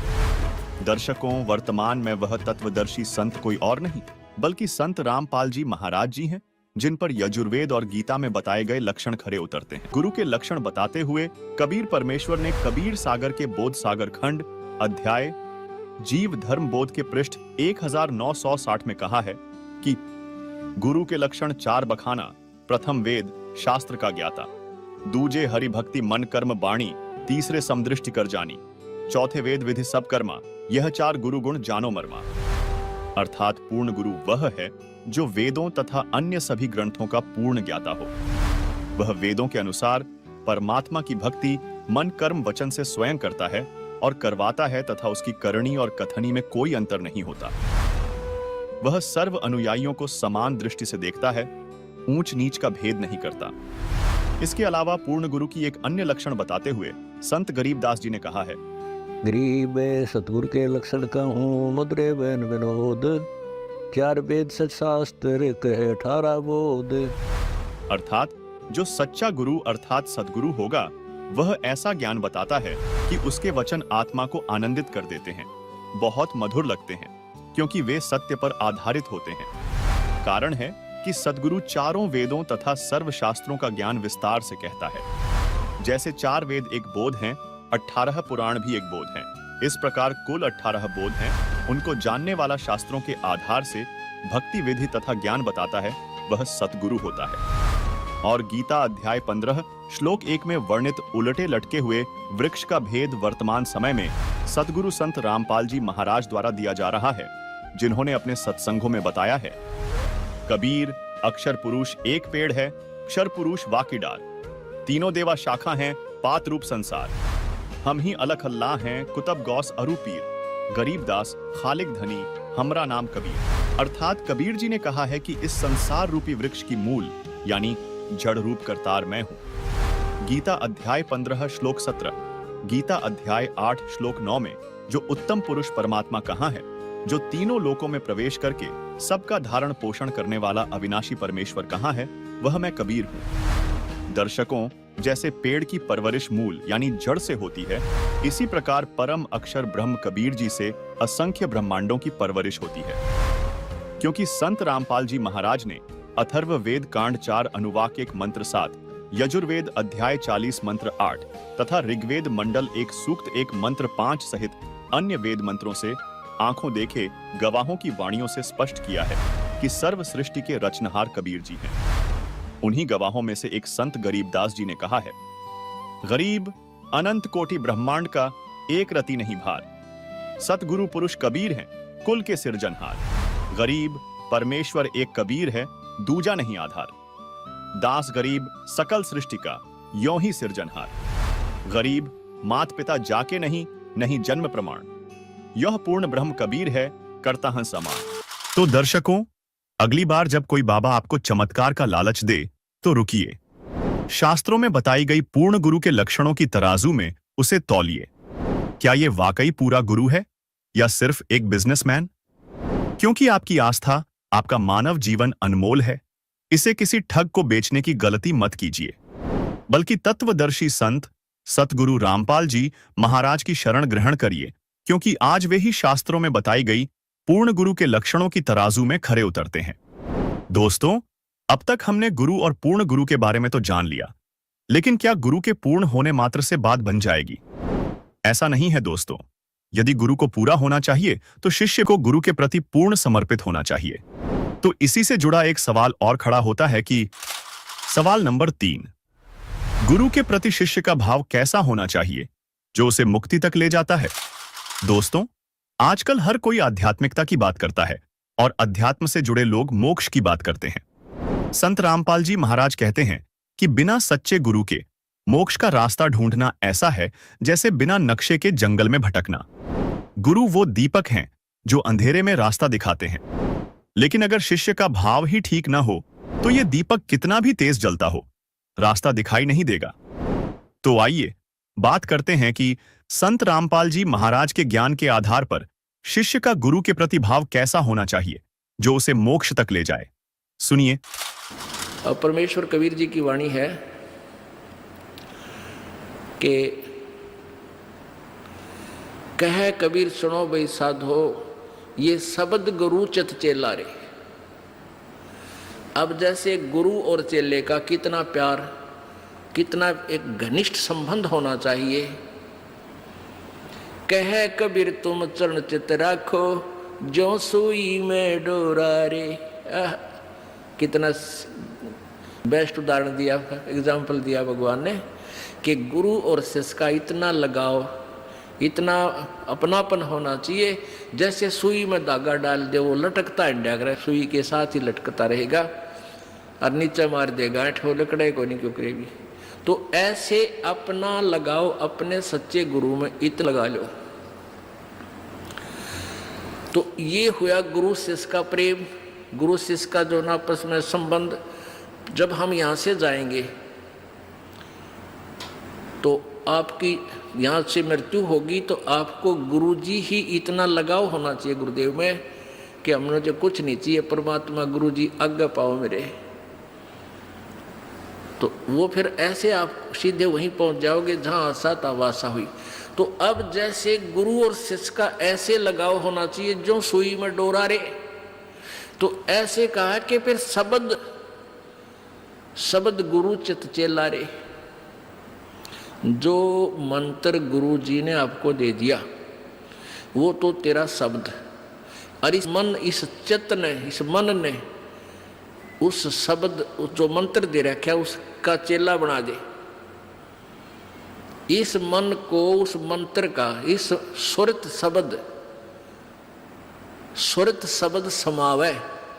तेरी सुरती, तेरी मन, तेरी आत्मा उस दिए हुए मंत्र के साथ ऐसे चिपकी रहे, ऐसा ध्यान रखे, इतना उसका सिमरण करे जो सुई में डोरा रे। यानी ऐसे सुरत और शब्द इसको बोलते हैं। जो गुरुजी ने मंत्र आप दिया है उसके साथ इस मन को इतना जोड़ दे जैसे गुरु और चेले का प्यार हो। तो अब कहते हैं कहे कबीर सुनो भी साधो, अब शब्द गुरु चित चेला रे। गुरु और शिष्य का जो लगाव है ऐसा ही इस मन को इस मंत्र के साथ ऐसा लगाव लगा, यानी एक पल भी इसने दूर ना हो दे। फिर कबीर परमात्मा ने एक शब्द के माध्यम से और विस्तार से समझाया है कि गुरु से लगन कठिन है भाई, लगन लगे बिन काज न सरता, लगन लगे बिना काज न सरता। जीव पर हो जाई गुरु से, लगन कठिन है भाई। जैसे पपैया प्यासा बूंद का पिया पिया टेर लगाई, जैसे पपैया प्यासा बूंद का पिया पिया टेर लगाई, प्यासे प्राण निकल जा बेशक, प्यासे प्राण निकल जा बेशक, और नीर ना भाई गुरु से लगन कठिन है भाई। लगन लगे बिन काज न सरता, लगन लगे बिन काज न सरता, जीव परलय हो जाई गुरु से लगन कठिन है भाई। जैसे मृगा शब्द स्नेही, शब्द सुनन को जाई, जैसे मृगा शब्द स्नेही, शब्द सुनन को जाई, शब्द सुने और प्राण दान दे, शब्द सुने और प्राण दान दे, तन की रे सुध नाही गुरु से लगन कठिन है भाई। लगन लगे बिन काज न सरता, लगन लगे बिन काज न सरता, जीव परलय हो जाए गुरु से लगन कठिन है भाई। जैसे सती चढ़ी सता करे, अपने पिया लो लाई, अग्नि देख डरे नहीं मन में, पिया संग जड़ जाई गुरु से लगन कठिन है भाई। लगन लगे बिन काज न सरता, लगन लगे बिन काज न सरता, जीव परलय हो जाई गुरु से लगन कठिन है भाई। दो दल सन्मुख आन लड़े हैं, सूरा लेत लड़ाई,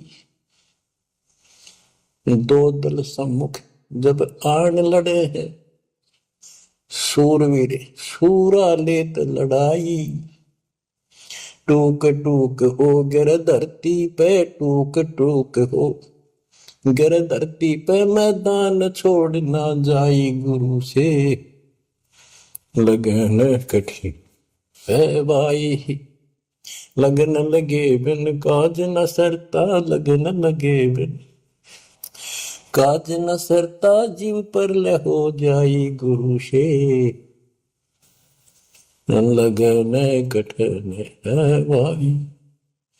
छोड़ो तन अपने की आशा, निर्भय हो गुण गाई, छोड़ो तन अपने की आशा, निर्भय हो गुण गाई, कहे कबीर ऐसा हो हंसा, कहे कबीर ऐसा हो हंसा, सहज मिले सतगुरु आई, गुरु से लगन कठिन है भाई।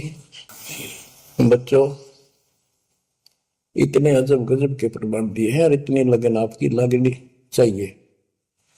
कहते हैं परमात्मा ने कहा कि जैसे पपैया एक पक्षी होता है, वो केवल आकाश से बरस रही बूंदों को का पानी ही पीता है, वो मिले तो पिएगा और पृथ्वी का जल वो नहीं पी सकता, बेशक मर जा पीवा नहीं।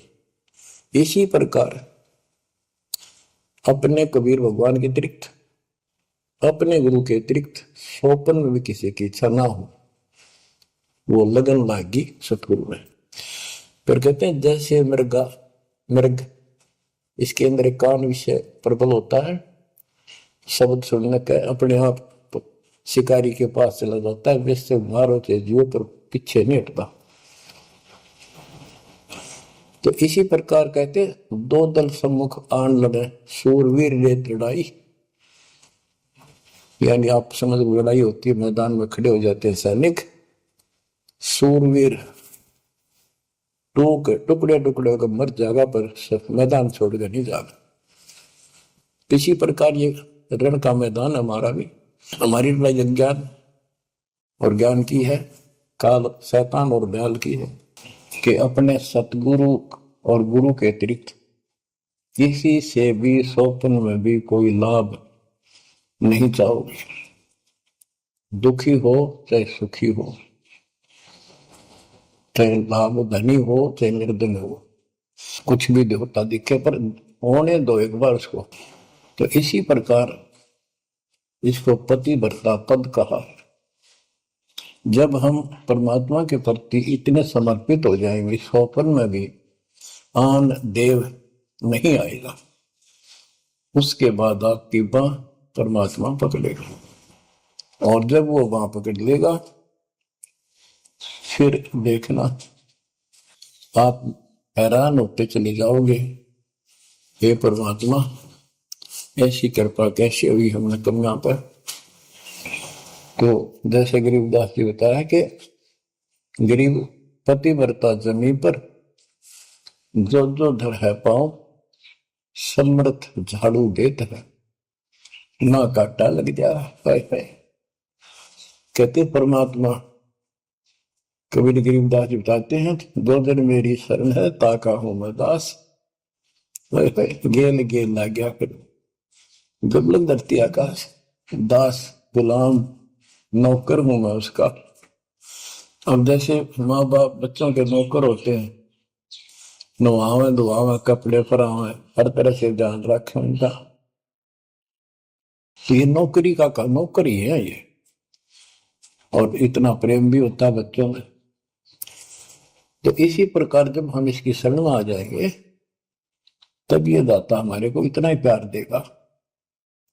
शरण पड़े को गुरु संभाले, जाने का बालक भोला रे। शरण पड़े को गुरु संभाले, जाने का बालक भोला रे। कह कबीर तुम चरण चित राखो, यो सोई मैं डोरा रे। कह कबीर तुम चरण चित राखो, जो सोई मैं डोरा रे। मानत न मन मोरा साधो, मानत न मन मोरा रे।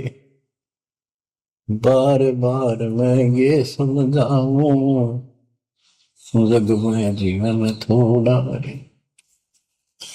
दुविधा दुर्मति चतुराई में, जन्म गया नर तोड़ा रे।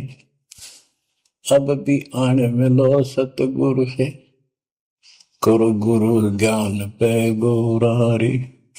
बच्चों कि जब तक तत्व ज्ञान नहीं होता तब तक इंसान कोई भी अच्छा काम नहीं करता। दुविधा यानी क्या करूं क्या न करूं, या भक्ति ठीक है या भक्ति ठीक नहीं है। दुर्मति यानी कुबुद्धि के कारण सारे उल्टे काम करावा काम। अब जैसे प्रसंग कर रहा था कि सतगुरु की शरण में आ जाओ, उसके आने के बाद वो कितना प्यार देता है, कैसे आपकी रक्षा करता है, आपका पोषण करता है, दुख निवारण करता है। गरीब जोजन मेरी शरण है ताका हूं मैं दास। गेल गेल ला गया जब लग धरती आकाश। तो उसका दास का अर्थ गुलाम, नौकर।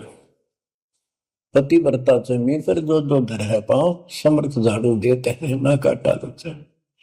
जब आप इस पद पर आ जाओगे, समर्पित हो जाओगे, स्वप्न में भी किसी अन्य देव देवता का इष्ट रूप में समझ ना करोगे, उस समय मालिक आपकी बांह पकड़ेगा। जैसे आपको बहुत बार बताया है, कबीर साहब अपनी प्यारी आत्मा गरीबदास जी को साथ लेकर के सतलोक पे ऊपर के सब लोक दिखाए, ब्रह्मा विष्णु महेश के धाम दिखाए, नरक और स्वर्ग दिखाए, 21 ब्रह्मांड का सारा प्रकरण दिखाया, व्यवस्था दिखाई। फिर अक्षर पुरुष के 7 संख ब्रह्मांड एक दृष्टि से दिखाए। उनको पार करके फिर और गुफा में गए। भौर गुफा पार करके फिर सतलोक पहुंचे। सारी व्यवस्था दिखा के अपने बच्चे को और फिर छोड़ा। तो जब धर्मराज दरबार में गए, धर्मराज जो न्यायाधीश है, सबके अकाउंट रखता है, पाप पुण्य का लेखा रखता है, उसके अनुसार उनको आगे को कुछ भी देना लेना है उनको करता है। तो उसके सामने ब्रह्मा विष्णु महेश भी विवश है, क्योंकि कर्मों के अधीन है ये सारे, इन्होंने भी कर्म भोगने पड़ते हैं। केवल परमात्मा कबीर जी की शरण आने के बाद परमात्मा प्रारब्ध के भी कर्म काट देता है और पूर्व जन्म के संचित पाप कर्मों का भी नाश कर देता है। करता उसका है जो इस पद पर आ जाता है और सच्चे नाम की सच्चे दिल से भक्ति करता है। या करता में भक्ति करते हैं, मानव को संदेश है, उसमें स्त्री पुरुष दोनों आ जाते हैं। धर्मराय दरबार में दे कबीर तलाक, मेरे भूल ले चुके हैं उसको पकड़िए मत कजाक। अब देखो, एक चीफ जस्टिस को जाके 21 ब्रह्मांड के चीफ जस्टिस को जाके और धमकाया कबीर साहब ने, और वो खड़ा होके कुर्सी छोड़ के हाथ जोड़ के बोले पुरुष कबीर से, धर्मराय कर जोड़, तेरे हंस को चंपू ने मन 2 लाख करोड़। फिर कहते हैं, मदहारी जारी नरा भांग तमाकू खाई, पर दारा पर घर तक है उनको लोग नाई।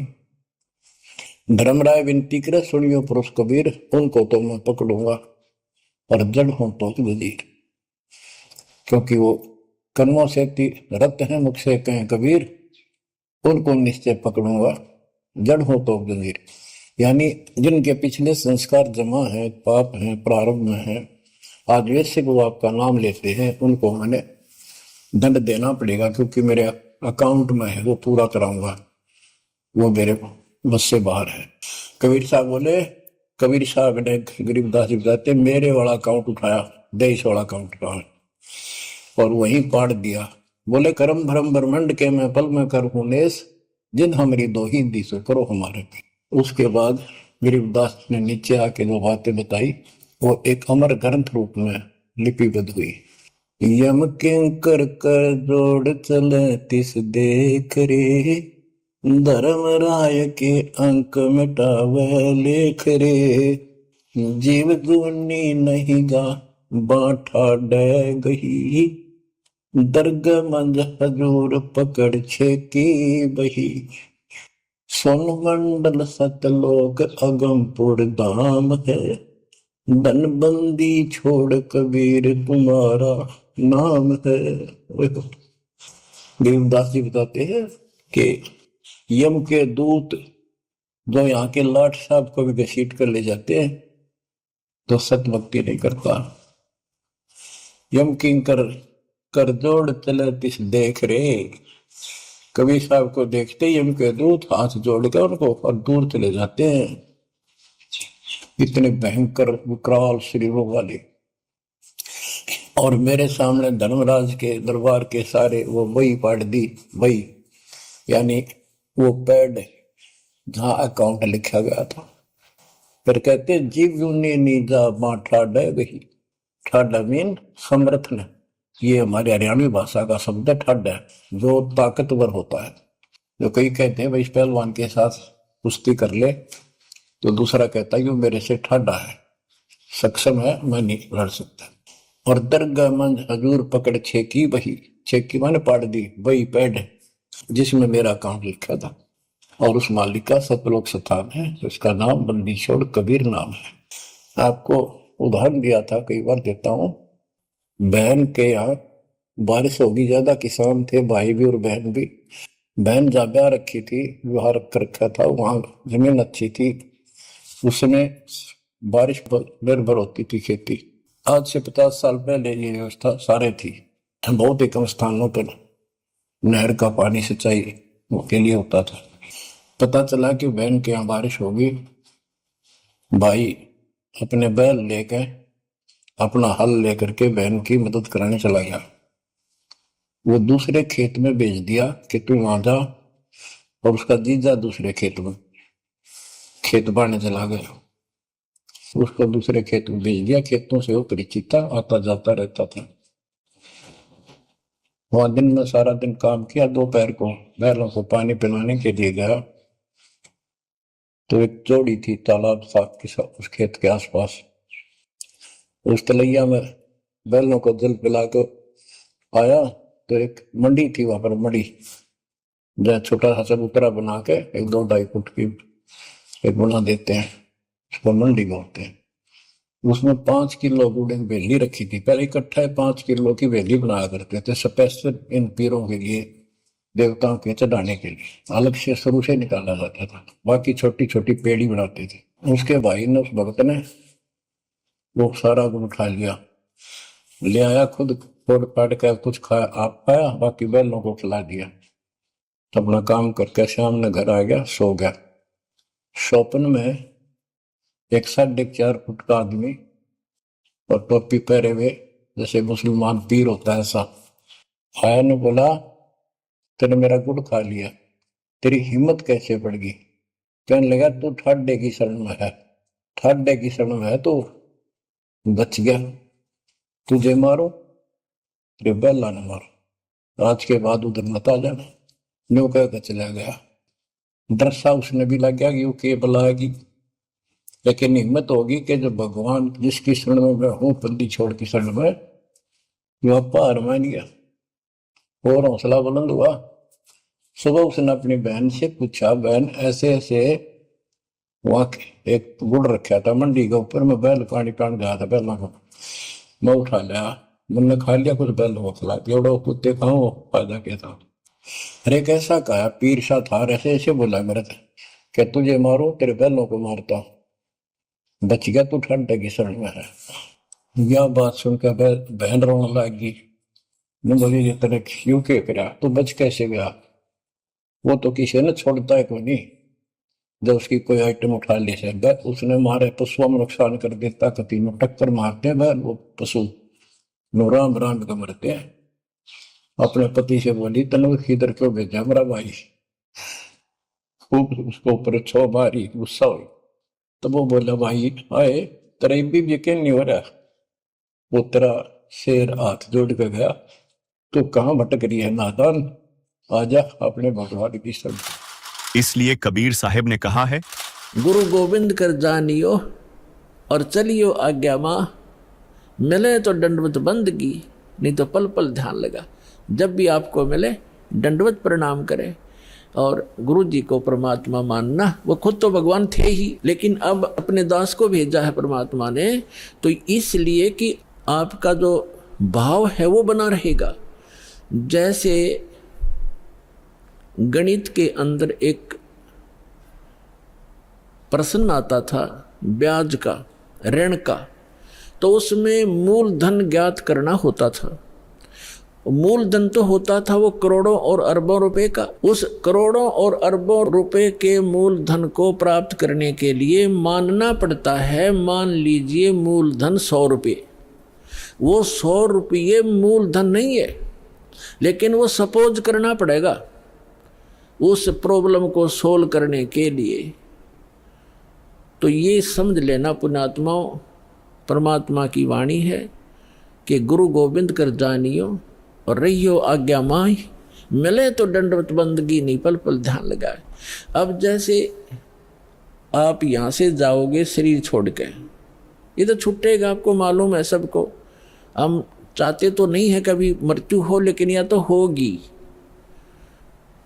वो मालिक के आधार पे है। अब तो आप भक्त हो गए, आपकी मृत्यु तो भगवान कबीर साहब के हाथ में है। आप कहोगे तब होगी, कई बार कह लोगे जब होगी। अब काल नहीं मार सकता आपको, अकाल मृत्यु नहीं मर सकते आप, अगर नियम ठीक रखोगे।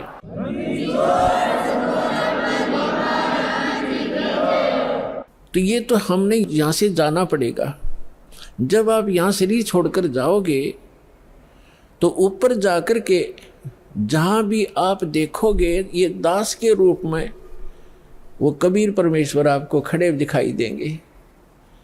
और जो काल के दूत यहाँ संत आए हैं उनका रूप होगा, लेकिन काल उनके संत के रूप में खड़े दिखेंगे। तो वहाँ जिस गुरु की वो शरण में है तो वहाँ जाकर अपने गुरु जी के पास ही जाते हो। सीधे के अपने वो खड़े गुरु जी, तो अब उसके शिष्य सारे उस गुरु के पास, उसके शिष्य उस दूसरे गुरु के पास। तो वहाँ काल भी आता है जो उसने संत भेज रखा है इन जीवों का नाश करने के लिए, और परमात्मा आता स्वयं जिसने अपना संत भेज रखा है जीवों का विकास करने के लिए। तो इस दास के रूप में आपको वहाँ परमात्मा मिलेंगे। आपको एक और हिदायत दी जाती है कि जब आप गुरु जी के पास जाते हो, प्रणाम करते हो, तो उसमें एक अभ्यास बनाओ कि सतनाम का सुमरण अवश्य करें। प्रथम नाम मिला है तो प्रथम का अवश्य करें। जैसे प्रणाम करते करते भी आप एक सांस का सेवन आसानी से कर सकते हो। और उससे क्या होगा, जैसे यहाँ तो आपका अभ्यास बना रहेगा, भक्ति तो करनी है, तो उससे क्या होगा, जैसे आप वहाँ जाओगे, एक तिरकुटी, एक इंटरनेशनल एयरपोर्ट समझ लो तिरकुटी, जब वहाँ पहुँचोगे तो वहाँ आपको परमात्मा मिलेंगे इस दास के रूप में। और वहाँ काल भी धोखा देने के लिए इस दास का रूप बना सकता है। तो उसमें आप जी ने सिमरण करना है सतनाम का, क्योंकि वहाँ जाएगा तो सतनाम ही होगा आपके पास, सारनाम तो होगा ही होगा, सतनाम भी होगा। तो सतनाम का और सारनाम का जाप करना है। तो सतनाम का जाप करने मात्र से, और प्रथम मंत्र भी अगर प्राप्त है, इसमें प्रथम और लास्ट 2 मंत्र हैं इस 7 मंत्रों में, तो ये दोनों मंत्र भी गजब के मंत्र हैं। इनका भी जाप करने से क्या होगा, यदि सामने काल परमात्मा की बजाय स्वयं आकर के दास का रूप बनाकर खड़ा हो जाएगा, इस सिमरण से उसका तुरंत चेहरा बदल जाएगा, उसके ऊपर का आवरण हट जाएगा, उसकी वास्तविकता वो भूंडी शकल दिखाई देगी, फिर आप अपने आप दूर हो जाओगे। दोस्तों, मोक्ष अर्थात जन्म मृत्यु, 84 लाख योनियों और नरक के कष्ट से छुटकारा पाना कोई सस्ता सौदा नहीं है। संत रामपाल जी महाराज बार बार कहते हैं कि परमात्मा तक पहुंचने के लिए गुरु की शरण जरूरी है। यही बात स्वयं कबीर परमात्मा ने भी हमें बताया है। और गुरु की शरण का मतलब है गुरु जी के प्रति शिष्य की पूर्ण श्रद्धा, विश्वास, समर्पण, सेवा और विनम्रता। आप गुरु से दीक्षा लेते हैं, लेकिन अगर आप गुरु के प्रति शिष्य वाला भाव ही नहीं रखते और उनके बताए मार्ग के विपरीत मनमानी करते हैं, तो फिर मोक्ष कैसे मिलेगा?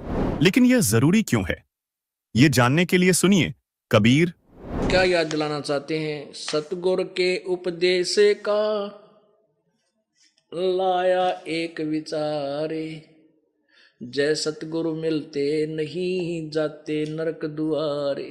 पुण्यात्माओं, इस तत्व ज्ञान से आप परिचित हो जाओ, फिर देखना आपके अंतःकरण में कैसी जगह बनेगी भगवान के प्रति और गुरुदेव के प्रति। जो कोई भक्ति करता भी है, शास्त्र अनुकूल नहीं कर रहा है, वो भी डलेड हो रहा है, वो अपने जीवन को बर्बाद कर रहा है। यदि कोई भक्ति भी कर रहा है और शास्त्र के विरुद्ध कर रहा है, कोई नकली गुरु के पास भक्ति कर रहा है, तो वो भी अपना जीवन व्यर्थ कर रहा है। सतगुरु का अर्थ है तत्वदर्शी संत। सतगुरु माने सच्चा गुरु। अब वैसे तो गुरु शब्द ही काफी है, लेकिन झूठे गुरु घने हो गए, इसलिए सत्य शब्द साथ में लगाना पड़ा। सतगुरु परमात्मा कहते हैं सच्चा गुरु मिलने से आपको कितना लाभ होगा। सतगुरु के उपदेश का लाया एक विचार, जय सतगुरु मिलते नहीं हम जाते नरक द्वार। नरक द्वार में दूत सब ये करते खेचा तान, उनसे कभू ना छूटता फिर फिरता चारों खानी। 4 खानी यानी 84 लाख योनियों में पशु पक्षी गधे कुत्ते सुअर की योनियां प्राप्त होती। अब 4 खानी में भरमता कभू न लगता पार, सो फेरा सब मिट गया मेरे सतगुरु के उपकार। ओए होए, कहते हैं ये सारा झंझट 84 लाख योनियां भोगनी पड़ती, नरक में जाता, यम के दूत सताते, गधे कुत्ते सुअर की योनि भोगनी पड़ती। कहते हैं हमारे सतगुरु मिल गए और इन सब दुखों से बाईपास निकाल दिया परमात्मा हमारे गुरुदेव ने। सतगुरु ने, सच्चे गुरु की भक्ति से लाभ होता है, यानी सच्ची भक्ति से। कहते हैं सब फेरा यो मिट गया मेरे सतगुरु के उपकार। सात समुद्र की मसी करूं, सात समुद्र की मसी करूं, लेखनी करूं बन राय, धरती का कागज करूं, सतगुरु गुण लिखा न जाए। अब कहते हैं ऐसे संत की क्या महिमा गाऊं। यदि पूरी पृथ्वी का कागज बना लूं और सभी समुद्र की के जल की इंक बना लूं, स्याही, और सभी वृक्षों की काट काट कर छोटी छोटी कलम बना कर रख लूं और लिखने लगूं तो ये सब समाप्त हो जाएं, तो भी सतगुरु की महिमा में वर्णन नहीं की जा सकती। एक कुत्ते के जीवन की जीवनी लिखो, लिखने लगो कि दुख होता है माँ के पेट में, फिर जन्म होते ही कि सारी रात वर्षा हो रही है, शीत लहर चल रही है, जनवरी का महीना, ये हरियाणा क्षेत्र, और वो जो पहले शराब पी कर बकवाद करा करता, डनलप के गद्दा में सोया करता, इब गड़ी में पड़ा वो कुतरू बन के, और फिर उसके ऊपर से ओले पड़े, रात ने भूखा मरा, सारी रात भौं भौं रखे, कितना कष्ट, पूरा जीवन लिखो उसको, फिर दिन में क्या क्या बनती है उसके संग, और फिर गधे का, यानी 84 लाख योनियों की हिस्ट्री लिखने लगे और उससे परमात्मा ने हमें बचा दिया। कहते हैं उनके दुखों को लिखते लिखते परमात्मा की महिमा को से हमें जो राहत हुआ, इसको लिखते लिखते सब समाप्त हो जाए तो भी शेष रह जाए। अर्थात सतगुरु जी महाराज जब हम मिले हैं, उनकी महिमा का हम कोई गुणगान नहीं कर सकते, वो कितने हमारे लिए उपकारक हैं।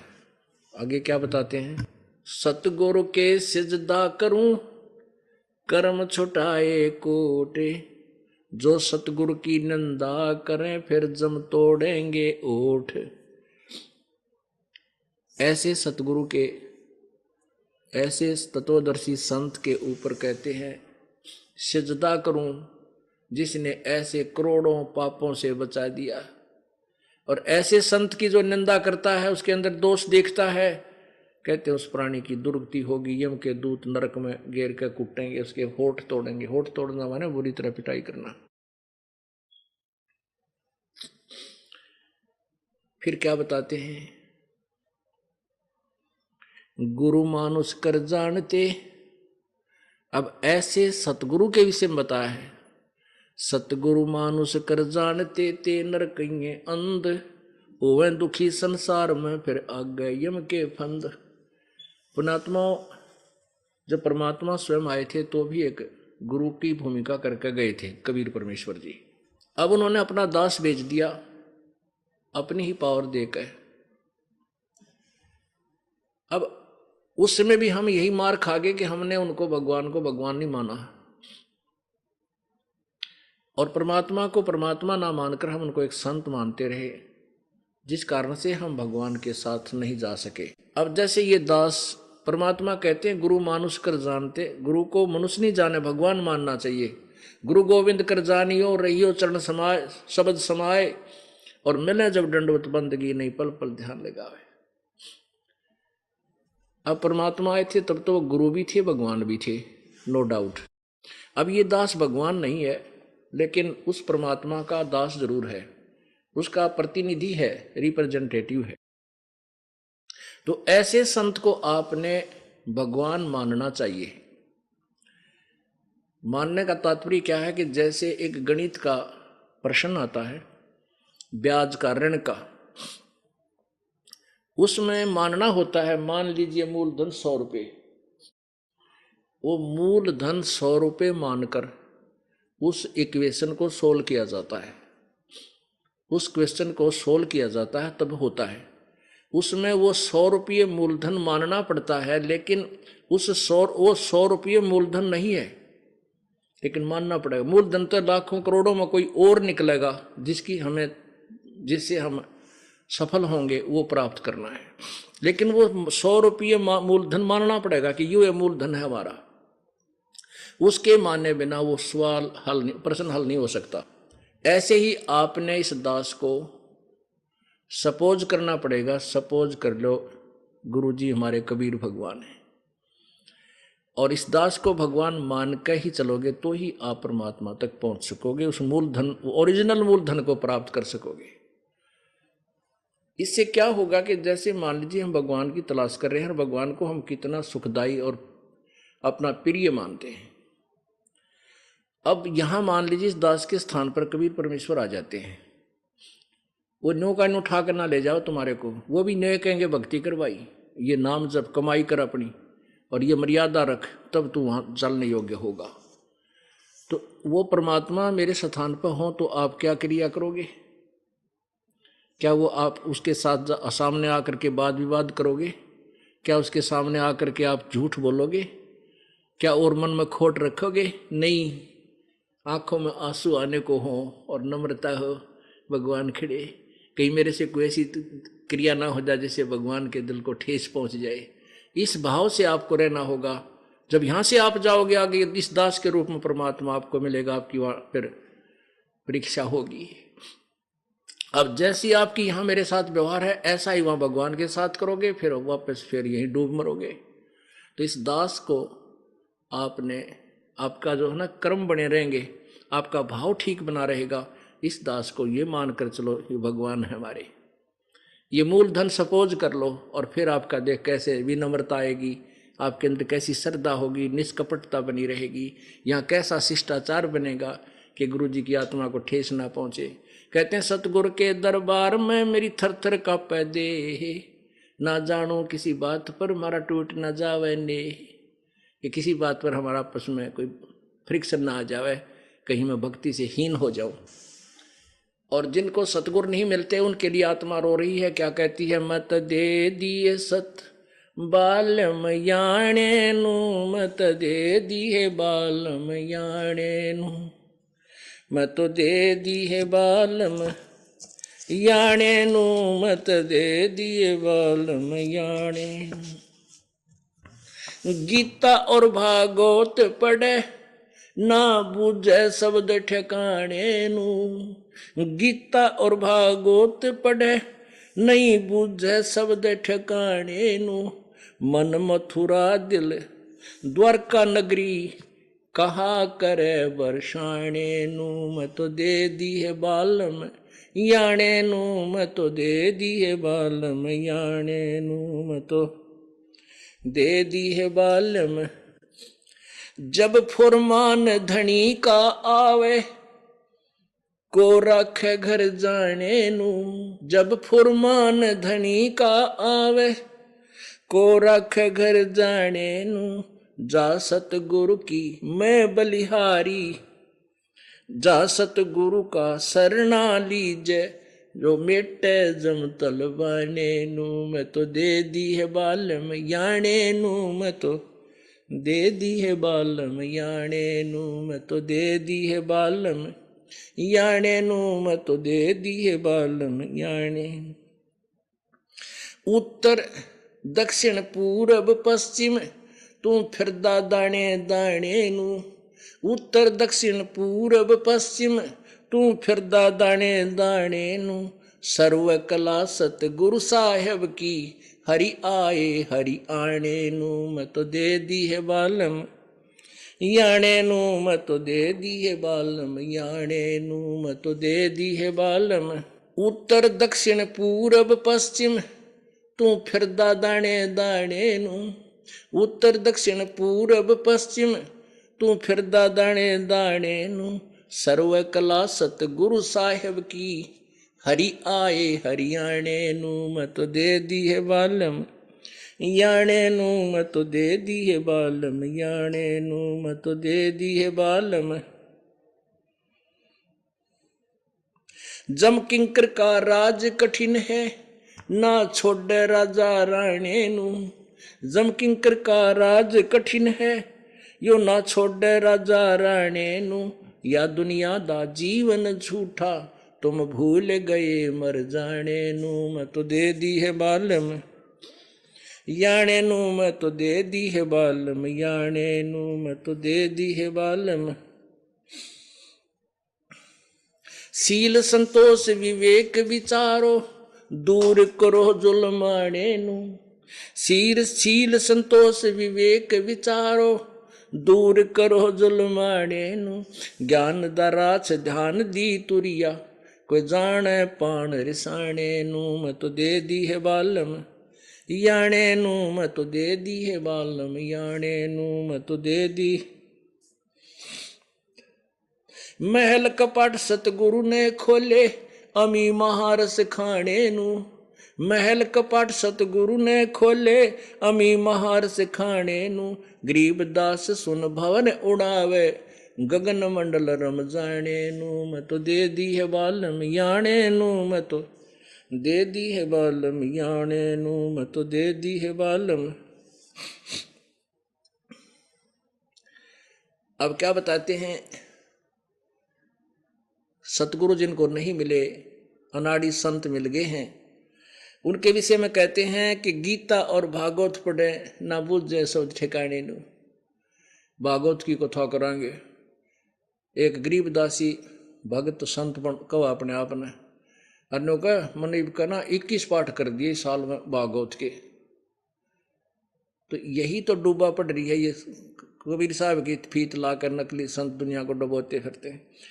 अब गीता और भागवत पढ़े ना बूझे शब्द ठिकाने। गीता को पढ़ रहे हैं, गीता जी में ये लिखा कि मेरा केवल एक ओम नाम है, दूसरी कोई भक्ति नहीं करनी चाहिए तुमने।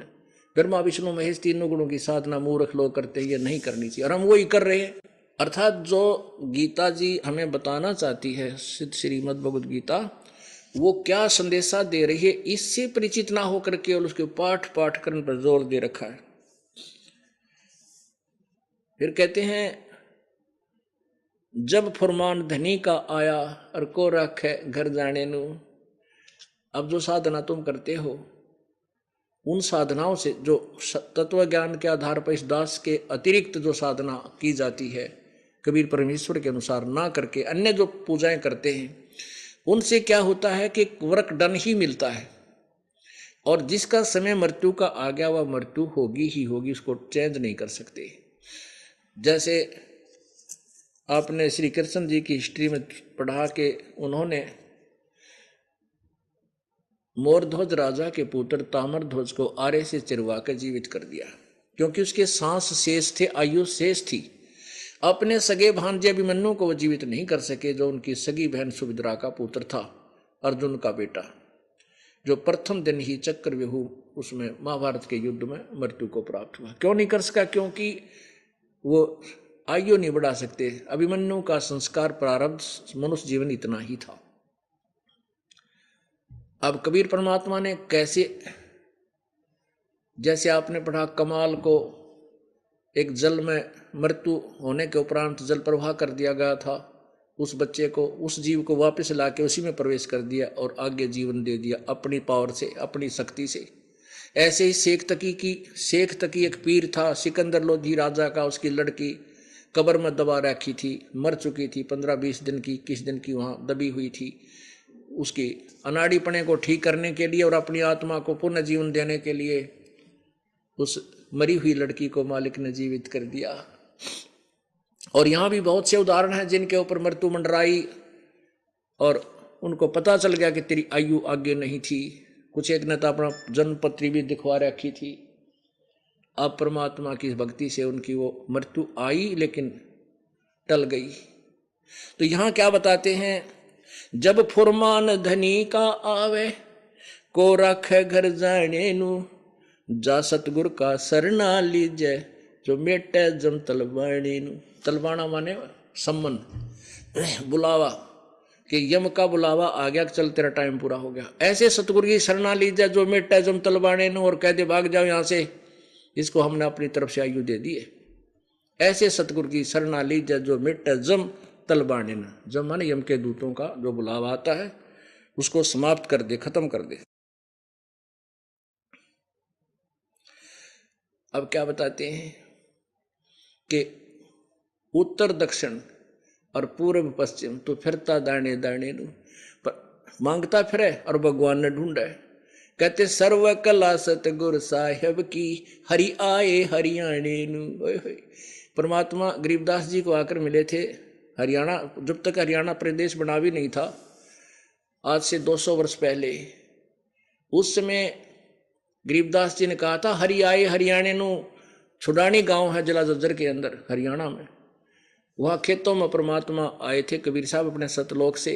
उस समय की वाणी कहा कि हरि आए हरि सर्व कला उस सतगुरु साहेब की, पूरा विश्व है, पूरे ब्रह्मांड उसी परमात्मा की कला है, उसी की द्वारा रचे हुए हैं। वो हरि वो भगवान इस हरियाणा में प्रकट हुए थे। अब 200 वर्ष पहले बोली हुई वह वाणी, यही अक्षेत्र आज हरियाणा 1966 में हरियाणा बन गया। उसी विषय में कह रहे हैं कि तू कि धक्के खाता अंडा है, भगवान तो हरियाणा में आए थे भाई। और अब फिर हरियाणा में आगे न सोच ले, दास को वो ढंडोरा फिर पिटवा दिया और वह चीज फिर दे दी जो मालिक आप बता के गए थे। अध्यात्म मार्ग के अंदर गुरु का महत्व बहुत है, क्योंकि परमात्मा भी आकर के गुरु रूप में ही लीला किया करते थे। कबीर साहब बताते थे, गुरु समान नहीं दाता रे जग में, गुरु समान नहीं दाता, गुरु समान नहीं दाता रे जग में, गुरु समान नहीं दाता। वस्तु अगोचर गई सतगुरु ने, भली बताई बाता। वस्तु अगोचर गई सतगुरु ने, भली बताई बाता। काम क्रोध कैद कर डारे, लोभ का घली ना था, गुरु समान नहीं दाता रे जग में, गुरु समान नहीं दाता, गुरु समान नहीं। काल करे सो हाल ही कर ले, फिर मिले ना साथा। 84 में जाए पड़ोगे, भुगतोगे दिन राता, गुरु समान नहीं दाता रे जग में, गुरु समान नहीं दाता, गुरु समान नहीं। शब्द पुकार पुकार कहते हैं, कर लो संतन साथा। शब्द पुकार पुकार कहते हैं, कर लो संतन साथा। सेवा बंदगी करो सतगुरु की, कालन वह माथा, गुरु समान नहीं दाता रे जग में, गुरु समान नहीं दाता। कहे कबीर सुनो भाई धर्मन, सकल कट कर्म कटि जाता। कहे कबीर सुनो भाई धर्मन, सकल कर्म कटि जाता। पढ़ता खोल मिलो सतगुरु से, पहुंचो लोक सुना था, गुरु समान नहीं दाता रे जग में, गुरु समान नहीं दाता। कहे कबीर सुनो भाई धर्मन, सकल कर्म कटि जाता। कहे कबीर सुनो भाई धर्मन, सकल कर्म कटि जाता। पर्दा खोल मिलो सतगुरु से, पहुंचो लोक सुना था, गुरु समान नहीं दाता रे जग में, गुरु समान नहीं दाता। बच्चों, सतगुरु परमात्मा होते हैं। सतगुरु जैसे प्रधानमंत्री जी का कोई नॉमिनेटेड होता है, उसका नुमाइंदा होता है, वो प्रधानमंत्री ही होता है, उसके पास उसकी पूर्ण पावर लेकर आता है। तो उसके प्रति आपने सतगुरु जैसी यानी परमात्मा जैसी ही आस्था, श्रद्धा और भाव बनाना होगा। वस्तु अगोचर दे सतगुरु दे, गुप्त वस्तु कहते हैं सोहम गरीब सोहम शब्दम जग में डाए, सार शब्द हमने गुप्त छुपाए।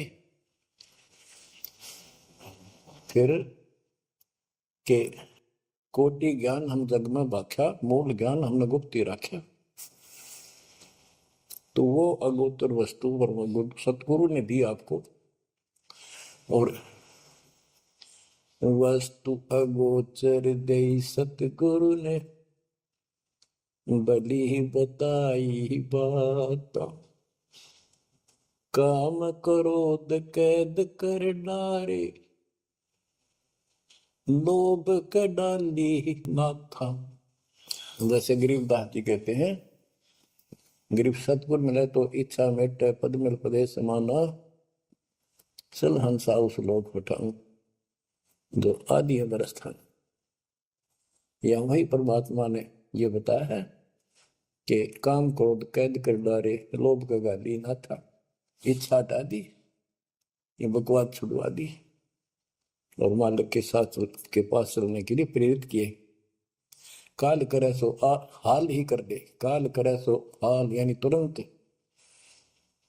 कर ले, फिर मिले ना साथा, फिर ये टाइम नहीं मिलेगा। ऐसा सतगुरु, ऐसा मनुष्य जीवन है ये कलयुग का वो समय, बिजली पीढ़ी का। बच्चों फिर दाव नहीं लगेगा।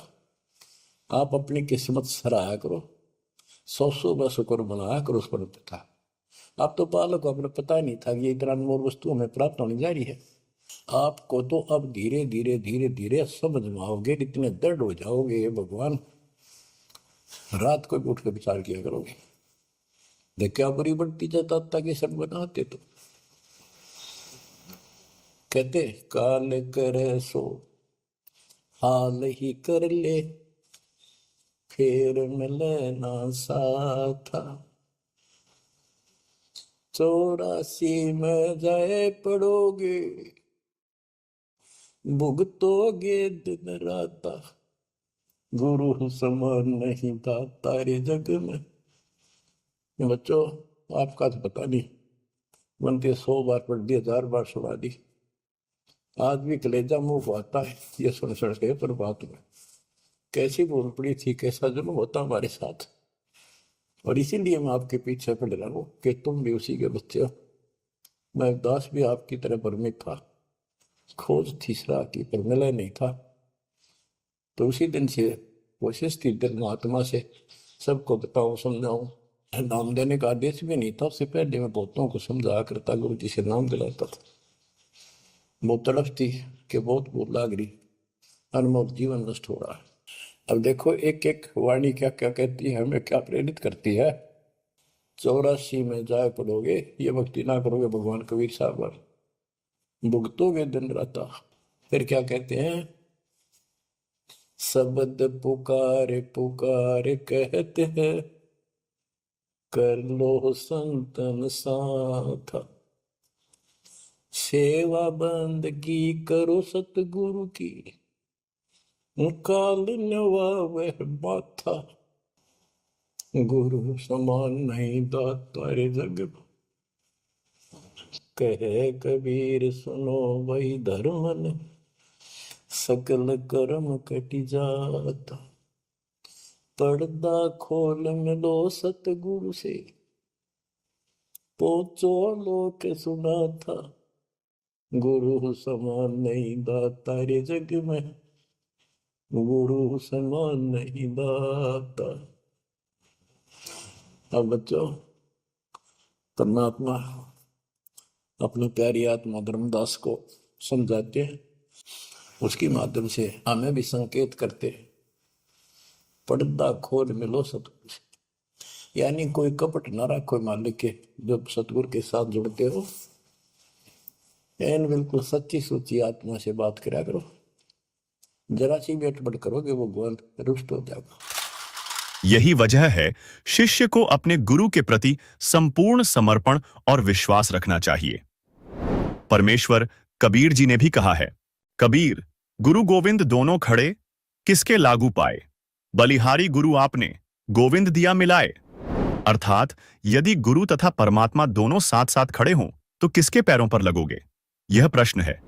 इसका उत्तर कबीर परमेश्वर ने दिया है कि मैं तो अपने गुरु के पैरों पर लगूंगा, उस पर बलिहारी जाऊं जिन्होंने परमात्मा मिला दिया। इसलिए शिष्य को गुरु के प्रति समर्पण, आदर और विश्वास रखते हुए उनके मार्गदर्शन का पालन करना चाहिए।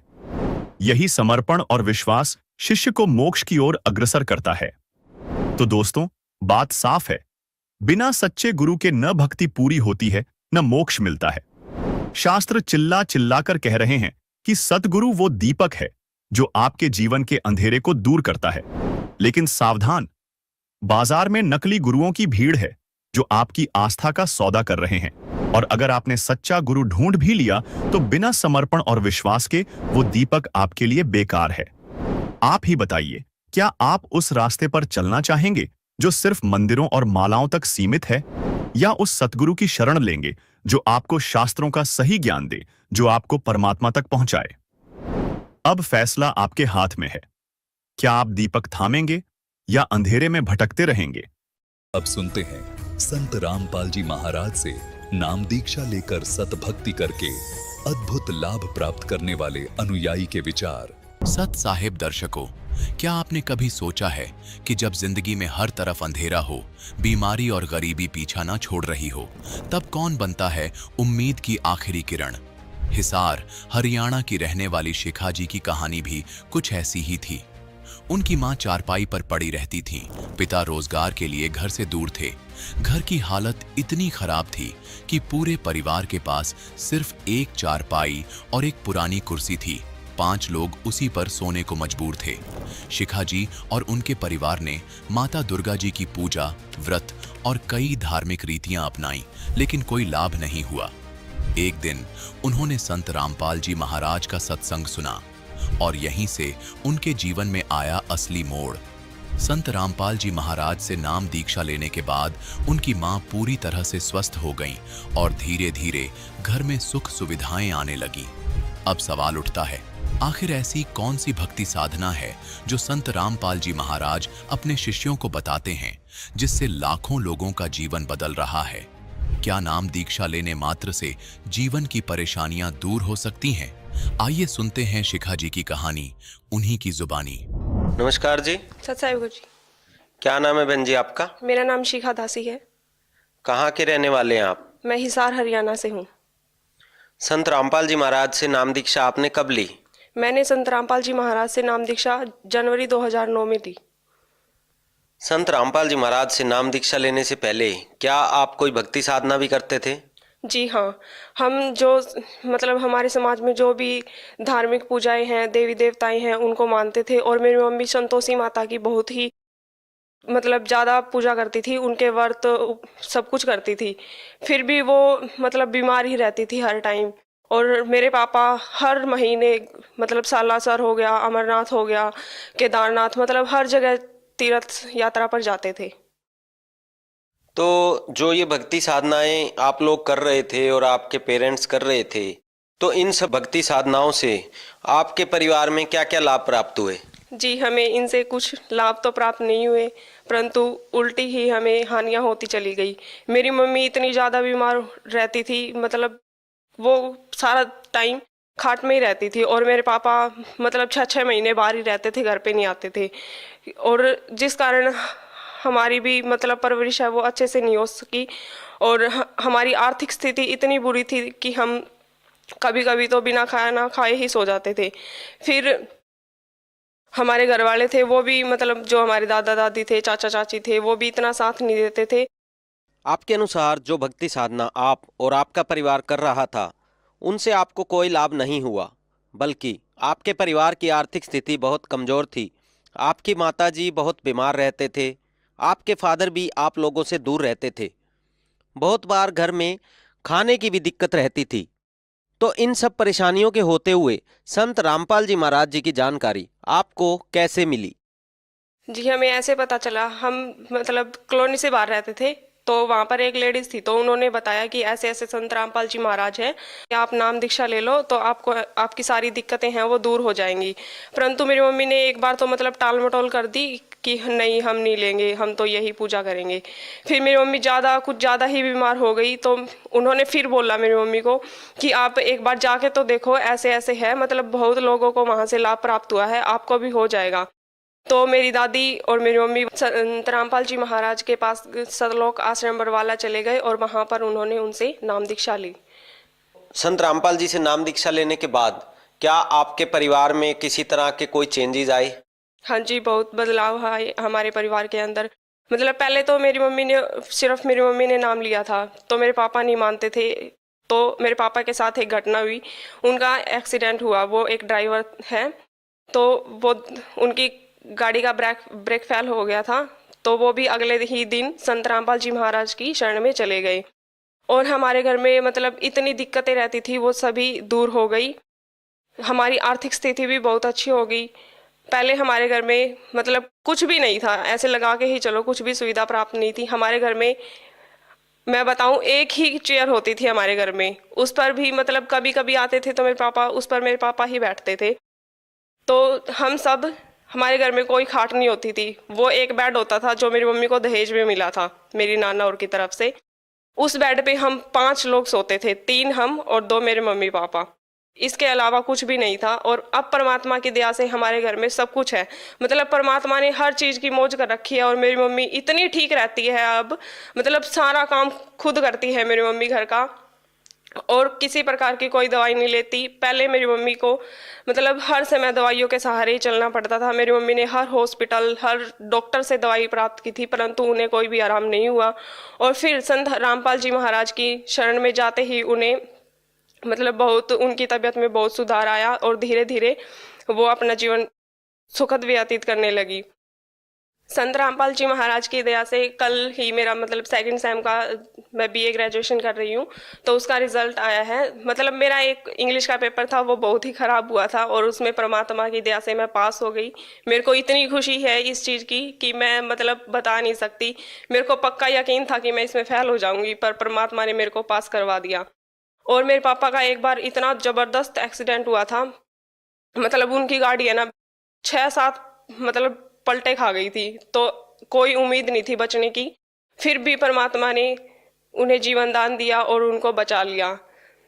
आपने बताया कि आप बीए ग्रेजुएशन कर रहे हैं, तो आप पढ़े लिखे इंसान होने के नाते कैसे विश्वास कर सकते हैं कि एक संत से नाम दीक्षा लेने मात्र से आपकी मदर की तबीयत ठीक हो सकती है, या आपकी आर्थिक स्थिति जो बहुत ज़्यादा खराब थी वो ठीक हो जाती है, या और भी अन्य फायदे जो आप लोगों को हुए हैं, ये केवल संत रामपाल जी महाराज से नाम दीक्षा लेने से ही पॉसिबल हो रहे हैं?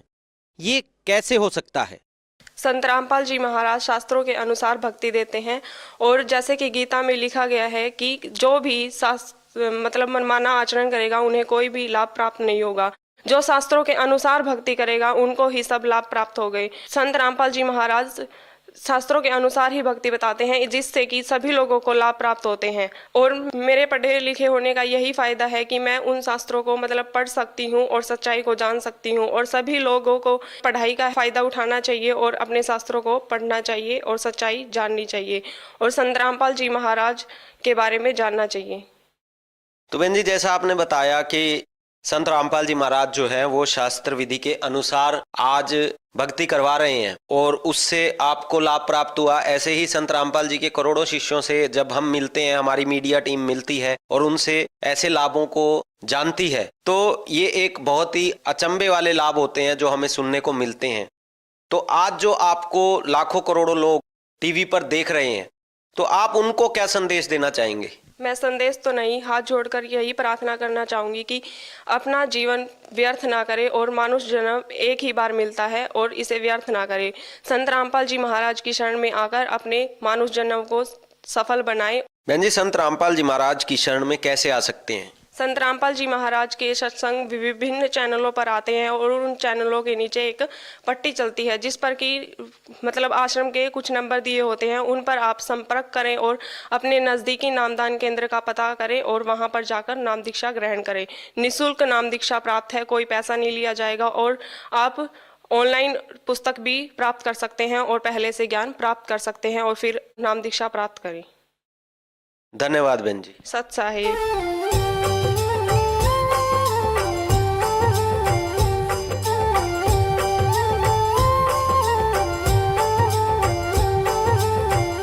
सुन रहे थे जगत गुरु तत्वदर्शी संत रामपाल जी महाराज जी के मंगल प्रवचन। अधिक जानकारी के लिए विजिट कीजिए हमारी वेबसाइट www.jagatgururampalji.org। संत रामपाल जी महाराज जी के शुभ आशीर्वाद से पूरे विश्व भर में 500 से भी ज्यादा नाम दीक्षा केंद्र हैं, जिन पर संत रामपाल जी महाराज जी द्वारा ऑनलाइन निःशुल्क नाम दीक्षा दी जा रही है। अपने नजदीकी नाम दीक्षा केंद्र का पता करने के लिए संपर्क करें 8222880541।